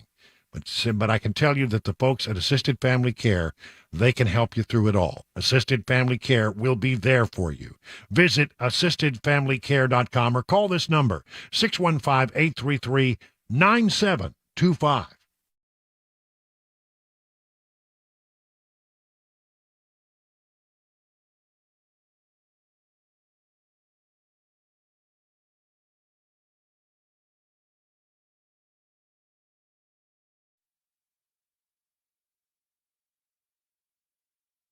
Six o'clock, I'm Mac Maury with your top stories. 83 degrees, a nice clear day on Music Row. Expecting a lot of the same this weekend. Weekend forecast, latest traffic report on the way in 5 minutes. That clock ticking down to a likely government shutdown at 12:01 a.m. Sunday, October 1st. Lawmakers frantically working on several measures to try and avoid the lapse in government funding, but there's no resolution in sight. Karen Travers has the latest from the Biden administration. White House Budget Director Shalonda Young said by not funding the government, House Speaker Kevin McCarthy and his fellow Republicans are going back on the budget deal reached earlier this year as part of the debt ceiling negotiations. We shook hands, 2/3 of Congress voted for it, and the president signed it into law. A commitment to the American people that reduced the deficit, protected critical programs, and ensured their government remained open. Calling them, quote, extreme, Young said House Republicans need to stop playing political games and keep the government open. And the president will stay in Washington this weekend as the White House is going to stay in touch with congressional leaders about those spending bills and the looming shutdown. Threats to schools in the state. Channel 4 says 14 threats have been made to Metro Public Schools so far this year. The latest was at Overton High School this week. Officials say that of those 14 threats, they know 6 of them were from students. And the new district has a policy that's zero tolerance for students making threats, and doing so will result in a 1-year expulsion. Crime in Tennessee. An unborn baby was killed and the pregnant mother injured this week in a shooting. That baby was due in less than a month. Channel 4's Michael Warwick has more on the mother's condition. This woman's family tells me she is still being treated here at the hospital and is understandably devastated at what happened. The would-be mom was shot Tuesday night after an argument between two groups of people when someone fired at the car she was riding in. Her sister-in-law, Sherry Johnson, tells us the victim is Shay Beard, who was due to deliver baby Iceland in about 20 days. But police say the unborn girl died from the shooting. It's the second time Sherry says her sister-in-law has had to deal with the loss of a child. And right now, police still searching for the person who shot her. And an arrest now has been made in the investigation into the 1996 murder of rapper Tupac Shakur in Las Vegas. Alex Stone. According to a senior law enforcement official, a suspect was arrested Friday morning in connection to the murder of Tupac Shakur. The charges are expected to be announced later. It comes weeks after Las Vegas police moved in and raided the home of Dwayne Keith Davis, who has long claimed to have been one of only 2 living eyewitnesses to the murder. It's been believed by investigators that he was in the car that night but didn't actually pull the trigger. A grand jury was impaneled to decide if charges would be filed. And that's the latest news. Traffic and weather on the way. I'm Mac Maury, WTN News.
It's 7 minutes now past the hour at 6 o'clock, the final hour of the week, actually, before we hang it up and call it a weekend.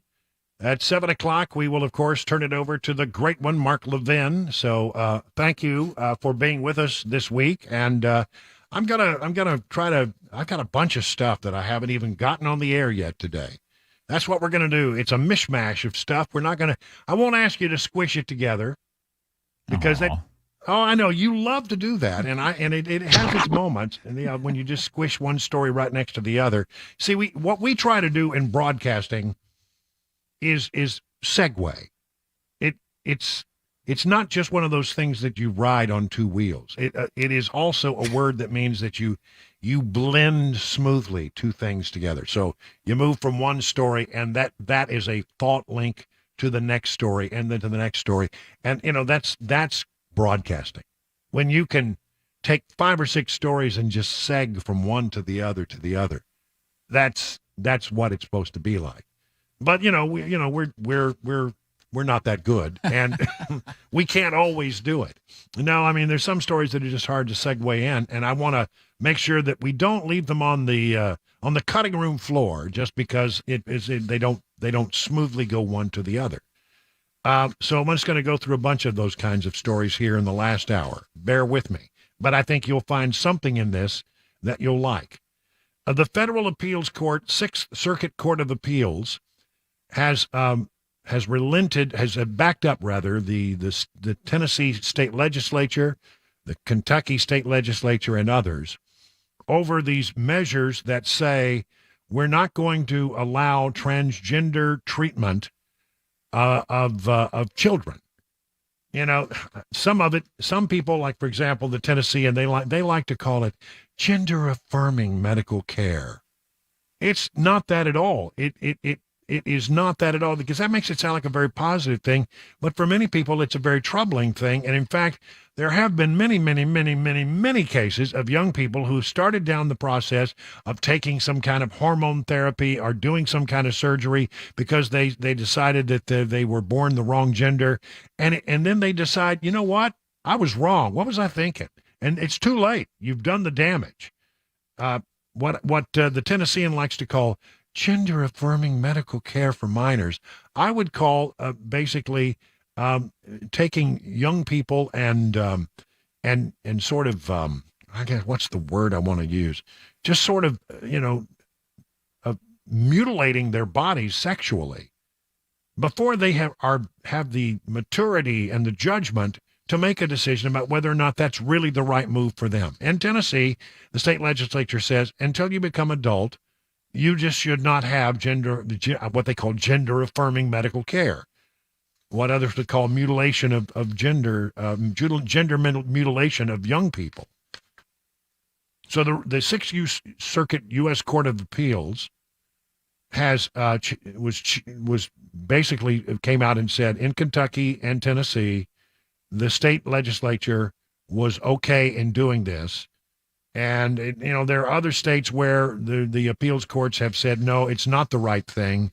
So it's probably headed to the Supreme Court. I think the Supreme Court will stand with the state of Tennessee and Kentucky and say that these kinds of surgeries should be banned until people get to be of adult age. You turn 18 and you still really feel like that's what you want to do, knock yourself out. But until that time, let's give kids time to be kids and to figure out what it is they want to do with their lives and what they are in life. I think that's only fair. Over 1,000 Tennesseans have died in traffic crashes so far this year. The number of fatal crashes so far this year has amounted to over 1,000 lives lost on Tennessee roadways, and even more people have been seriously injured in traffic accidents. The data from the Tennessee Highway Patrol show the numbers are trending slightly higher than in 2021. By the end of the year in 2021, there were 1,327 fatal crashes. We're slightly ahead of pace to make it a bigger number this year. I'll tell you, we drive pretty fast in the state of Tennessee. I mean, let's be honest. The posted speed limit may be 70. There ain't nobody driving 70. There's some maybe a few people, the ones that are getting in my way, quite frankly. No, I mean, there are people who drive the speed limit, but I'm telling you, if you're driving the speed limit in the state of Tennessee, you're getting run over. People are coming around you, and they're moving fast. I think the speed limit, the real honest speed limit, not the one that's posted, but what people actually drive, 80 miles an hour on the interstate. You know, I'm not wrong. I agree with that. Yeah. And okay, and people are still going faster than that as well. Oh yeah, some. I mean, boy, I'm telling you today. I told you we had to make a run at the last minute from Mount Juliet to Franklin today. I won't bore you with all the details of that, but I was on 440 coming around, headed over toward Franklin, and there was somebody in a bright red, I think it was a Charger. I mean, driving like a maniac. And you go, well, now that's a guy that needs to be popped by the police. He needs to be pulled over, and he needs to have his license taken away. That was the maneuvers he pulled in front of me and other people were, I mean, a danger. They were really dangerous. Not only going fast, but then weaving in and out of lanes. Weaving in and out. Yeah. I mean, he came around me on the right side, and I was in the middle lane, and then there wasn't but maybe a car length and a half between me and the car in front of me. He cut right across from me and into the other lane. Mm-hmm. I mean, and then just hit it, you know, and you hear the roar of that big Mopar engine, and he took off down the road. I mean, the last thing I saw was his taillights in the distance. I mean, that's dangerous, but we do drive too fast, I think, honestly. I'm guilty as charged. I do it too. But I do it mostly because I feel like, well, number one, everybody's doing it. And if I sit here at a lower pace, I'm actually putting myself at greater risk, probably. Yeah, that's a good point. That's my story. And when pulled over, I'm going to stick to it. Okay. But 1,000 people so far, and we're on pace to beat the really bad year of 2021. And I know why it did it in 2021. You know why? People were driving faster, and it's because the roads were open because of the pandemic. There wasn't a lot of traffic, sometimes. And I think people took full advantage of that to drive fast, and they've never relented. They've stuck to it. And I don't see anybody out there. I don't see a lot of people out there enforcing the law. Do you? Have you ever seen somebody enforce an HOV law? I've never seen it. Never. No. Never. Not once. And I've never seen anybody out there seriously cracking down on traffic. And the thing about it is, with Waze, we all know where they are anyway. You know what I'm saying? I mean, you've got Waze, right? I do know, yeah. I got Waze, and, I know exactly where they are. So, I mean, it's a difficult thing. I don't know. I think we need to maybe knock it down just a notch. We have an invasive species, a bug that has been found in Davidson County. The Tennessee Department of Agriculture confirmed a spotted lanternfly has been found in Davidson County, the 16th state to detect the spotted lanternfly since it was discovered in Pennsylvania in 2014. They're beautiful, bright colors and spots. Spotted lanternflies are an invasive insect and can spread long distances when people and vehicles move infested material or items containing egg masses. This non-native insect is harmful to a range of crops and natural resources in the state of Tennessee. Wood products, businesses, and fruit growers could be especially vulnerable, and they want you to be on the lookout for the spotted lanternfly. What should you do? I don't know. I'm going to read on. Smash them. If you see a spotted lanternfly or an egg mass, authorities urge you to take pictures and complete a form online. Then stomp the spotted lanternfly and destroy the egg masses. Does it say that, really? Yeah, or drenching them with rubbing alcohol. Check your vehicles, your boats, your campers to make sure they're not carrying any spotted lanternflies or their eggs. They're easy to spot. That's the good news. Yeah, I mean, they're take a look at the picture. Look up on the internet lanternfly, and you'll be able to see. And when you see one, you'll know it. What else is going on? Oh, yeah, this story, while I'm doing these things about things in the state of Tennessee, this is sort of fun, actually. I found this on Just the News. I'm sorry, that's not it. Here it is. What did I do with it? Here it is. Found this on WKRN's website. Law or legend? A lot of people say there's certain laws on the books in the state of Tennessee, and some of them are and some of them are not. So we're gonna clear up some long-held thoughts that may not actually be true. More than 8 women living in a house is considered a brothel. Is that true or false? What? Yeah, a lot of people say that's a law. It's false. This claim and the subsequent claim that the law was overturned have long been a myth in Tennessee. I mean, it could be a brothel, but doesn't mean that it definitely is. It is a brothel. Claim. Carrying a skunk across state borders into Tennessee is illegal. Well, I'm not sure what the point would be because we've got our own skunks. That's right. It's true. Really? Unlawful importation of a skunk is prohibited by the volunteer state except by zoos, research facilities, and those with a valid wildlife rehabilitation permit. The law was enacted in 1974. It's been amended in 84, 89, and 2018. But it is illegal to bring a skunk across the borders into Tennessee for most people. I don't think you really have to worry about that, though, do you? I don't know. I'm not going to carry a skunk. I warned Matt Murphy because he goes back and forth to Alabama all the time. You know, those Alabama people, you never know what you got to watch them. Back. Yep. Claim you may not carry ice cream in your back pocket. Well, if it's not a law, it ought to be. That's just wrong. That's right. According to the experts, there's no such law like that in Tennessee. Supposedly, this was a way of luring a horse away without stealing it. If your horse just followed you trying to get the ice cream. I got to use ice cream. Couldn't you use a carrot or something? I don't know. Yeah, I don't know. Weird. Hollow logs may not be sold in Tennessee. Not true. Well, that's a relief, I guess. Yeah. It is illegal to wrestle a bear in Tennessee. Do we really need a law telling us not to do that? Well, they say this is probably true because bears used to be included in wrestling shows and men would get into the ring with them. And after the creatures had been muzzled and declawed, and wrestling bears are not included in the legal definition of circuses. So this is probably a true bill. Roadkill can be picked up and consumed in Tennessee. Partially true. Really? Yeah. Wow.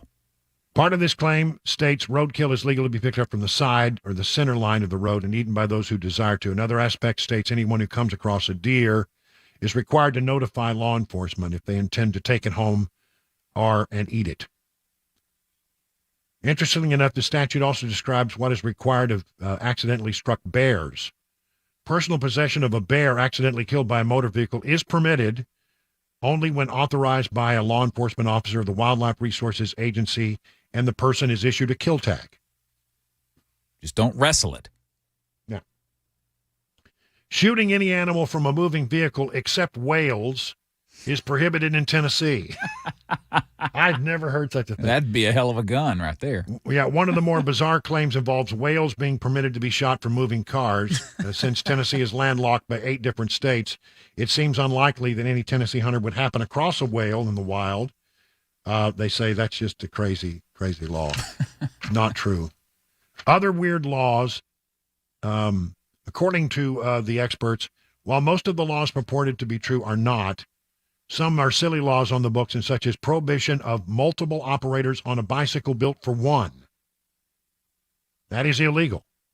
The legal definition of borders of the state of Tennessee and many, many others. And while not a law, there is a House Joint Resolution from 1870 that prohibits roller skating in the halls of the state capitol. Okay, then. I guess they must have had an issue with that at one point. Skateboards, that's a completely different matter. 21 minutes now past the hour of 6 o'clock.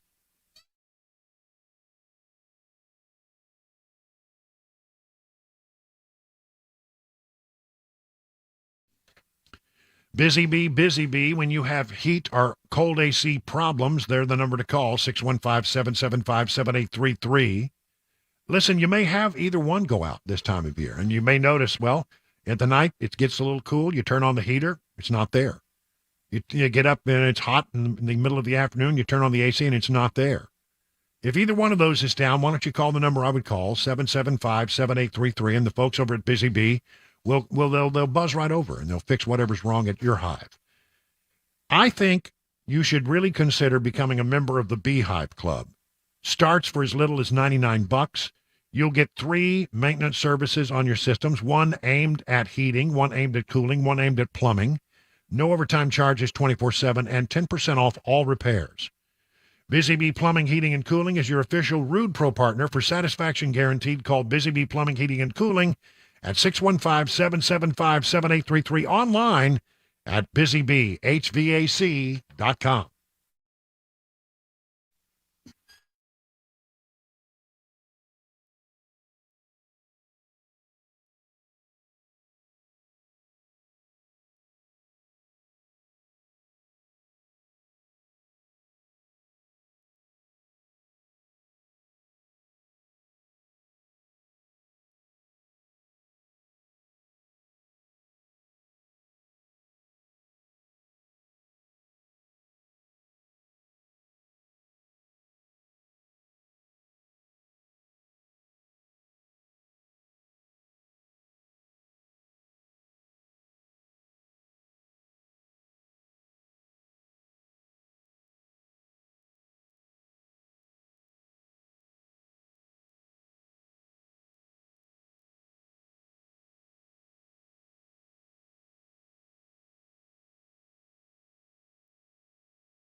$26 now past the hour of 6 o'clock. Looking at some election 2024 news. Look, we were talking during the free for all, what do we call it, Fone Ur Farb Friday, and somebody said, what about these numbers? Do you believe in the polls? And my answer was, I think if you see a poll and it replicates itself and replicates itself and replicates itself, and the numbers are, in the ballpark of being sort of similar, then it sort of probably tells you where things are at that particular moment. And I've said to you that I don't see a scenario where any of the 7 people that were on the stage for the debate this week will become the nominee. for the Republican Party. And there's a couple more polls out there that show, even after the last debate, that Donald Trump continues to get stronger and stronger. One poll has him leading the number 2 candidate, which is DeSantis, by 52 points, and one of them has him leading by 51 points. Now, that's insane. I mean, that it's over.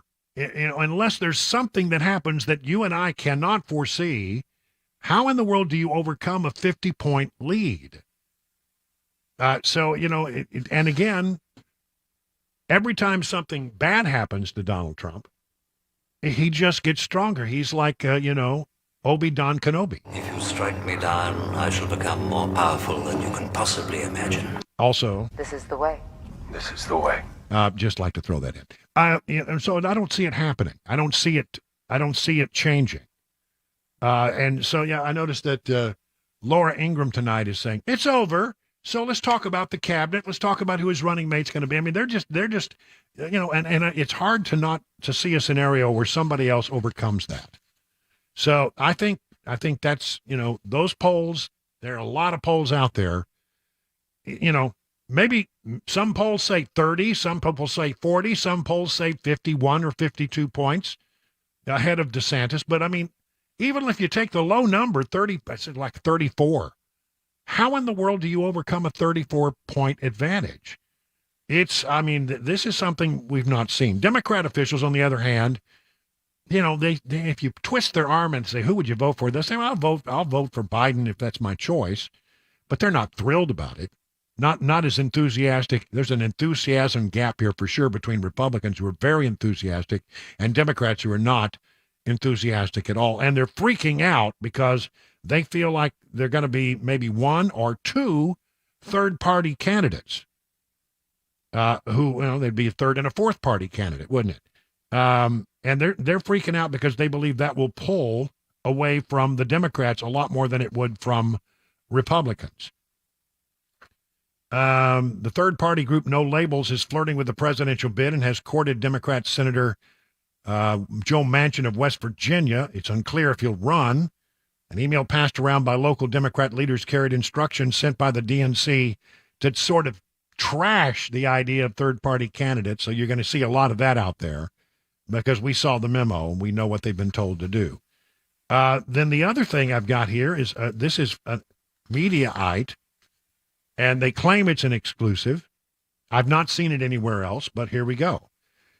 2024 presidential candidate Robert F. Kennedy Jr. plans to announce he will run as an independent on October 9th in Pennsylvania. Mediaite has learned. Kennedy's campaign machine is now planning attack ads against the Democrat National Committee in order to pave the way for an announcement in Philadelphia about running as an independent, according to a text reviewed by Mediaite. Bobby feels the DNC is changing the rules to exclude his candidacy, so an independent run is the only way to go, a Kennedy campaign manager told Mediaite. I mean, this is a Kennedy. The Kennedys have always been Democrats, but he says, I can't get a fair break. They won't allow me to seriously run or be considered. So I'm going to run as an independent. Well, if you had Kennedy and Manchin entering as third and fourth party candidates, well, they're both really Democrats. It would seem that would pull away from Biden. I don't, again, see it having as big an impact on Trump, but who knows? Trump, by the way, not impressed with Nikki Haley after the debate. I thought maybe that he might look to Nikki Haley as a running mate, but it doesn't sound like he likes her very much anymore. Former President Trump ripped into his fellow GOP presidential candidate Nikki Haley, calling her a bird brain. Said MAGA will never go for Haley. No loyalty, lots of lies. 31 minutes now past the hour of 6 o'clock on Super Talk.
It's 38 minutes now past the hour of 6 o'clock on Super Talk 99.7. Brian Wilson, your friend and radio buddy, in here for another 22 minutes before we wrap it up for the week.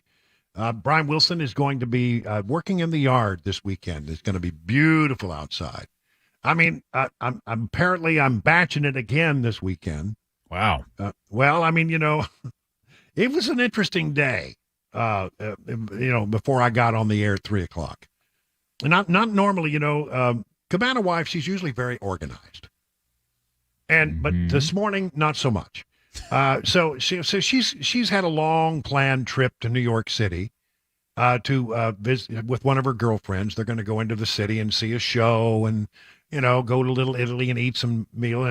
But I didn't know. I wasn't watching the news that closely this morning. New York City is a disaster zone right now. Yeah. I mean, they had bad. 7 inches of rain, and there's flooding, and the trains aren't running. The tunnels are flooded. It's a huge mess. And I just, I didn't know all that when I sent her on her way. So anyway, we're out running errands, and I had to do a little shopping, and then we're going to have a nice lunch. The whole plan was it's going to be a very nice morning, do a little shopping, go have an early lunch. I take her to the airport and give her a good kiss, and she goes on her way. And then I make my way back home and get ready for the show. Yeah. Plenty of time. No problem whatsoever. Easy peasy.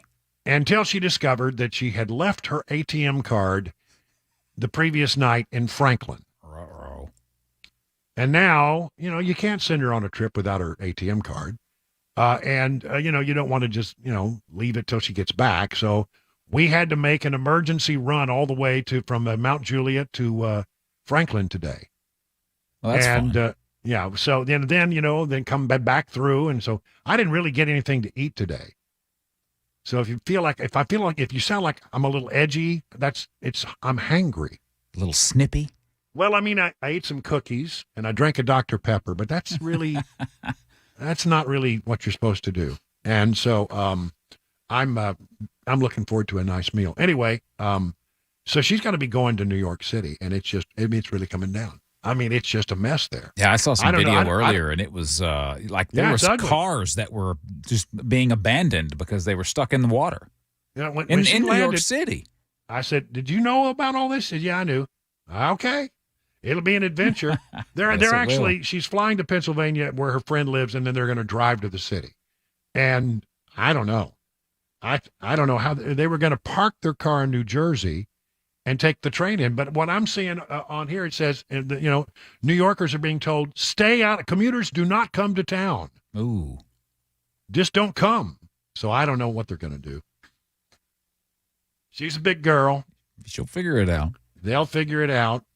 But I'm wondering if they get to the city or not. I don't know. By the way, when I dropped her off at the airport, just one of those weird things. First of all, crazy at noon on a Friday. People are trying, if they're flying out to go somewhere, they're trying to leave around noon. I mean, the traffic was crazy.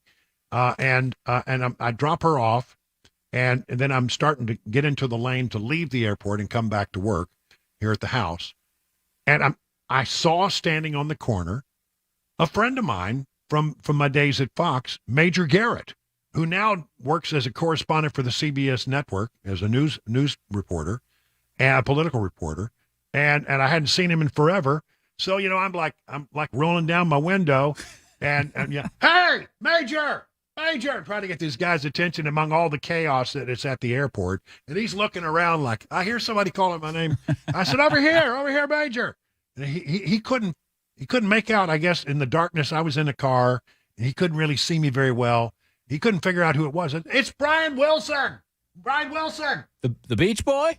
No. It's, oh yeah, I remember you. So he's apparently in town with his friends. And I didn't get to really talk to him. I just sort of yelled at him as I went by. It was a drive-by spotting. Yeah. You never know who you're going to run into. That's absolutely true. At the Nashville airport, that's for sure.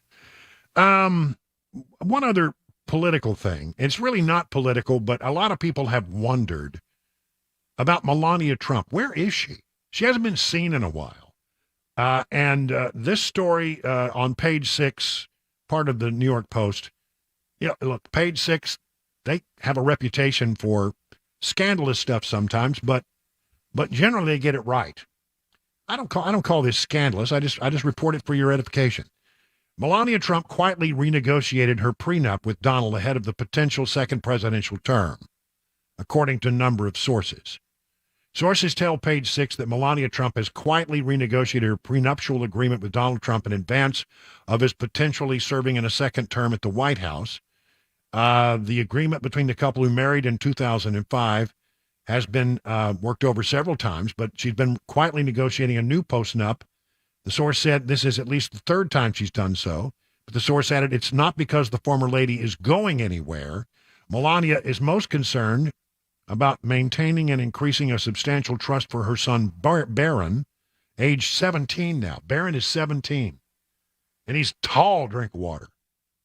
The same source familiar with Melania told page 6, the new agreement provides for Melania and spans money and property according to the source. I think he's got a lot of lawsuits going, and I think she's just looking for something that sort of gets walled off and would be there for her and for Barron should something happen. So that's what I think it's all about. The agreement was necessary because of the current legal battles Donald has suffered and the potential, although I don't think he'll have to do it, of payouts in a $250 million civil suit that's brought by Attorney General Letitia James. Okay, so they're just looking for, I guess, a little security as they go forward. But I saw Donald Trump tweet the other day. She'll be out there any day now. She'll be out there. You'll see her soon. The UAW, and we watch these things closely because we have plants here in Middle Tennessee, has announced new strikes at GM and Ford plants, but this time spares Stellantis. Additional strikes will target Ford's Chicago assembly in Illinois, the Ford Explorer and Lincoln Aviator SUVs, and GM's Lansing Delta Township plant in mid-Michigan that produces the Buick Enclave and the Chevrolet Traverse crossovers. These plants are important ones, but not as profitable or crucial as products that produce the automaker's pickup trucks. Also in economic news, Girl Scout cookies become the latest victim of Bidenflation. Wait a minute. Hold on a minute. Girl Scout cookies. In New York, Girl Scouts Heart of the Hudson chapter announced to the community members that the prices for cookies will be $6 a box. The price used to be $5 a box. In order to combat rising production and material cost, the Girl Scouts will be increasing the price of all cookies packages to $6. We expect our neighboring councils to announce similar increases in the coming weeks and months.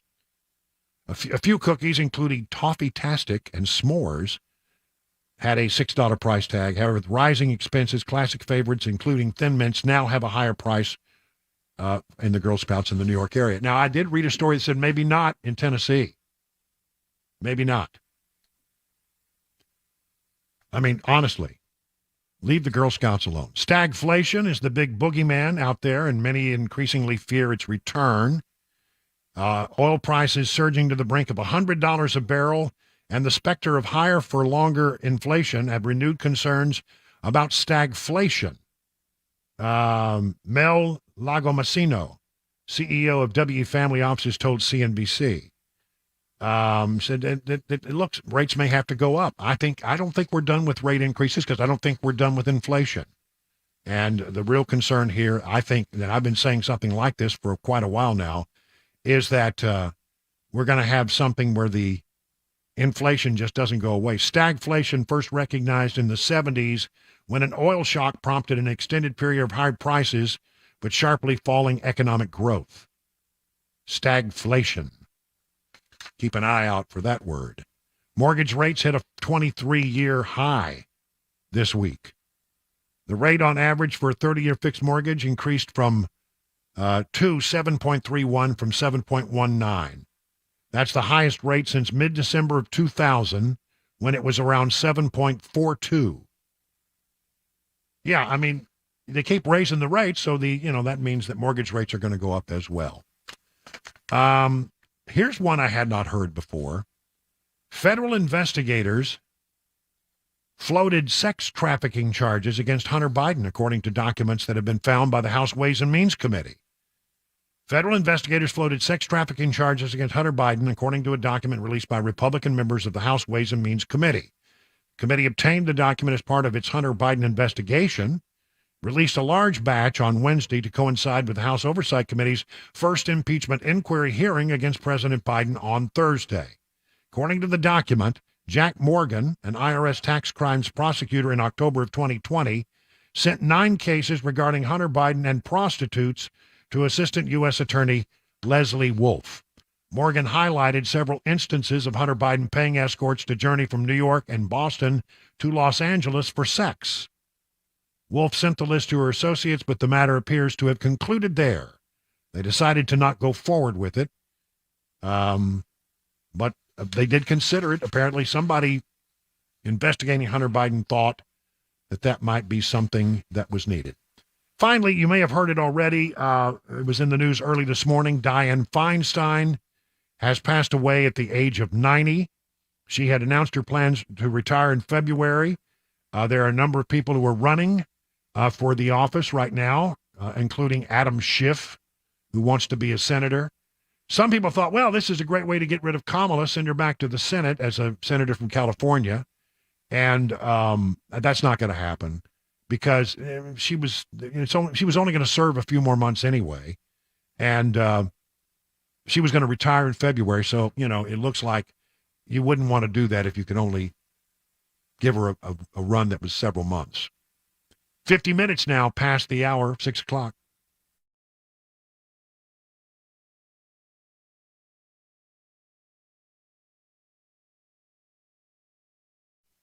Let me tell you about Everseal. First, let me explain what it is. It's a sealant for exterior wood and concrete. And it's been around for a long time. It was used first in industrial applications.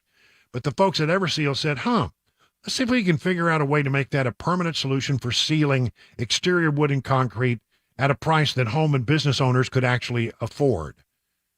It's pretty cool. I mean, the process starts with a deep cleaning all the way through to make your wood and concrete look as new as it possibly can. Excuse me, I got a frog in my throat. And then their patented seal is added, and it will absorb all the way through to become a permanent part of your wood and concrete to prevent any further deterioration for the next 30 to 50 years. I mean, that's a lot of money. You could save a lot of money. You wouldn't have to do it every year. You could do it once and forget about it for, 3 decades, 4 decades, 5 decades?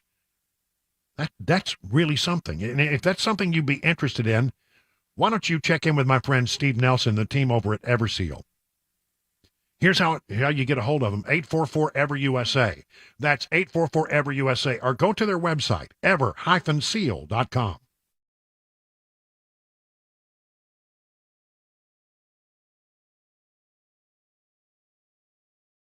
A Roth IRA versus a traditional IRA. Which one should we do? A lot of people struggle over this particular decision. And I'll just give you a couple tools to figure out what might be better for you. Think about it this way. Let's say if I had $1,000 that I was thinking about investing, that was income, $1,000 of income. With an IRA, let's say that you're in a 30% tax bracket. Let's say there is such a thing. And you want to put this money in an IRA. You're going to save $300 in taxes. Now, if you go post-tax with like a Roth IRA, this is how much goes into the Roth IRA. Now, let's say that later on down the road, we have this money and it didn't grow at all, just to keep the math really simple.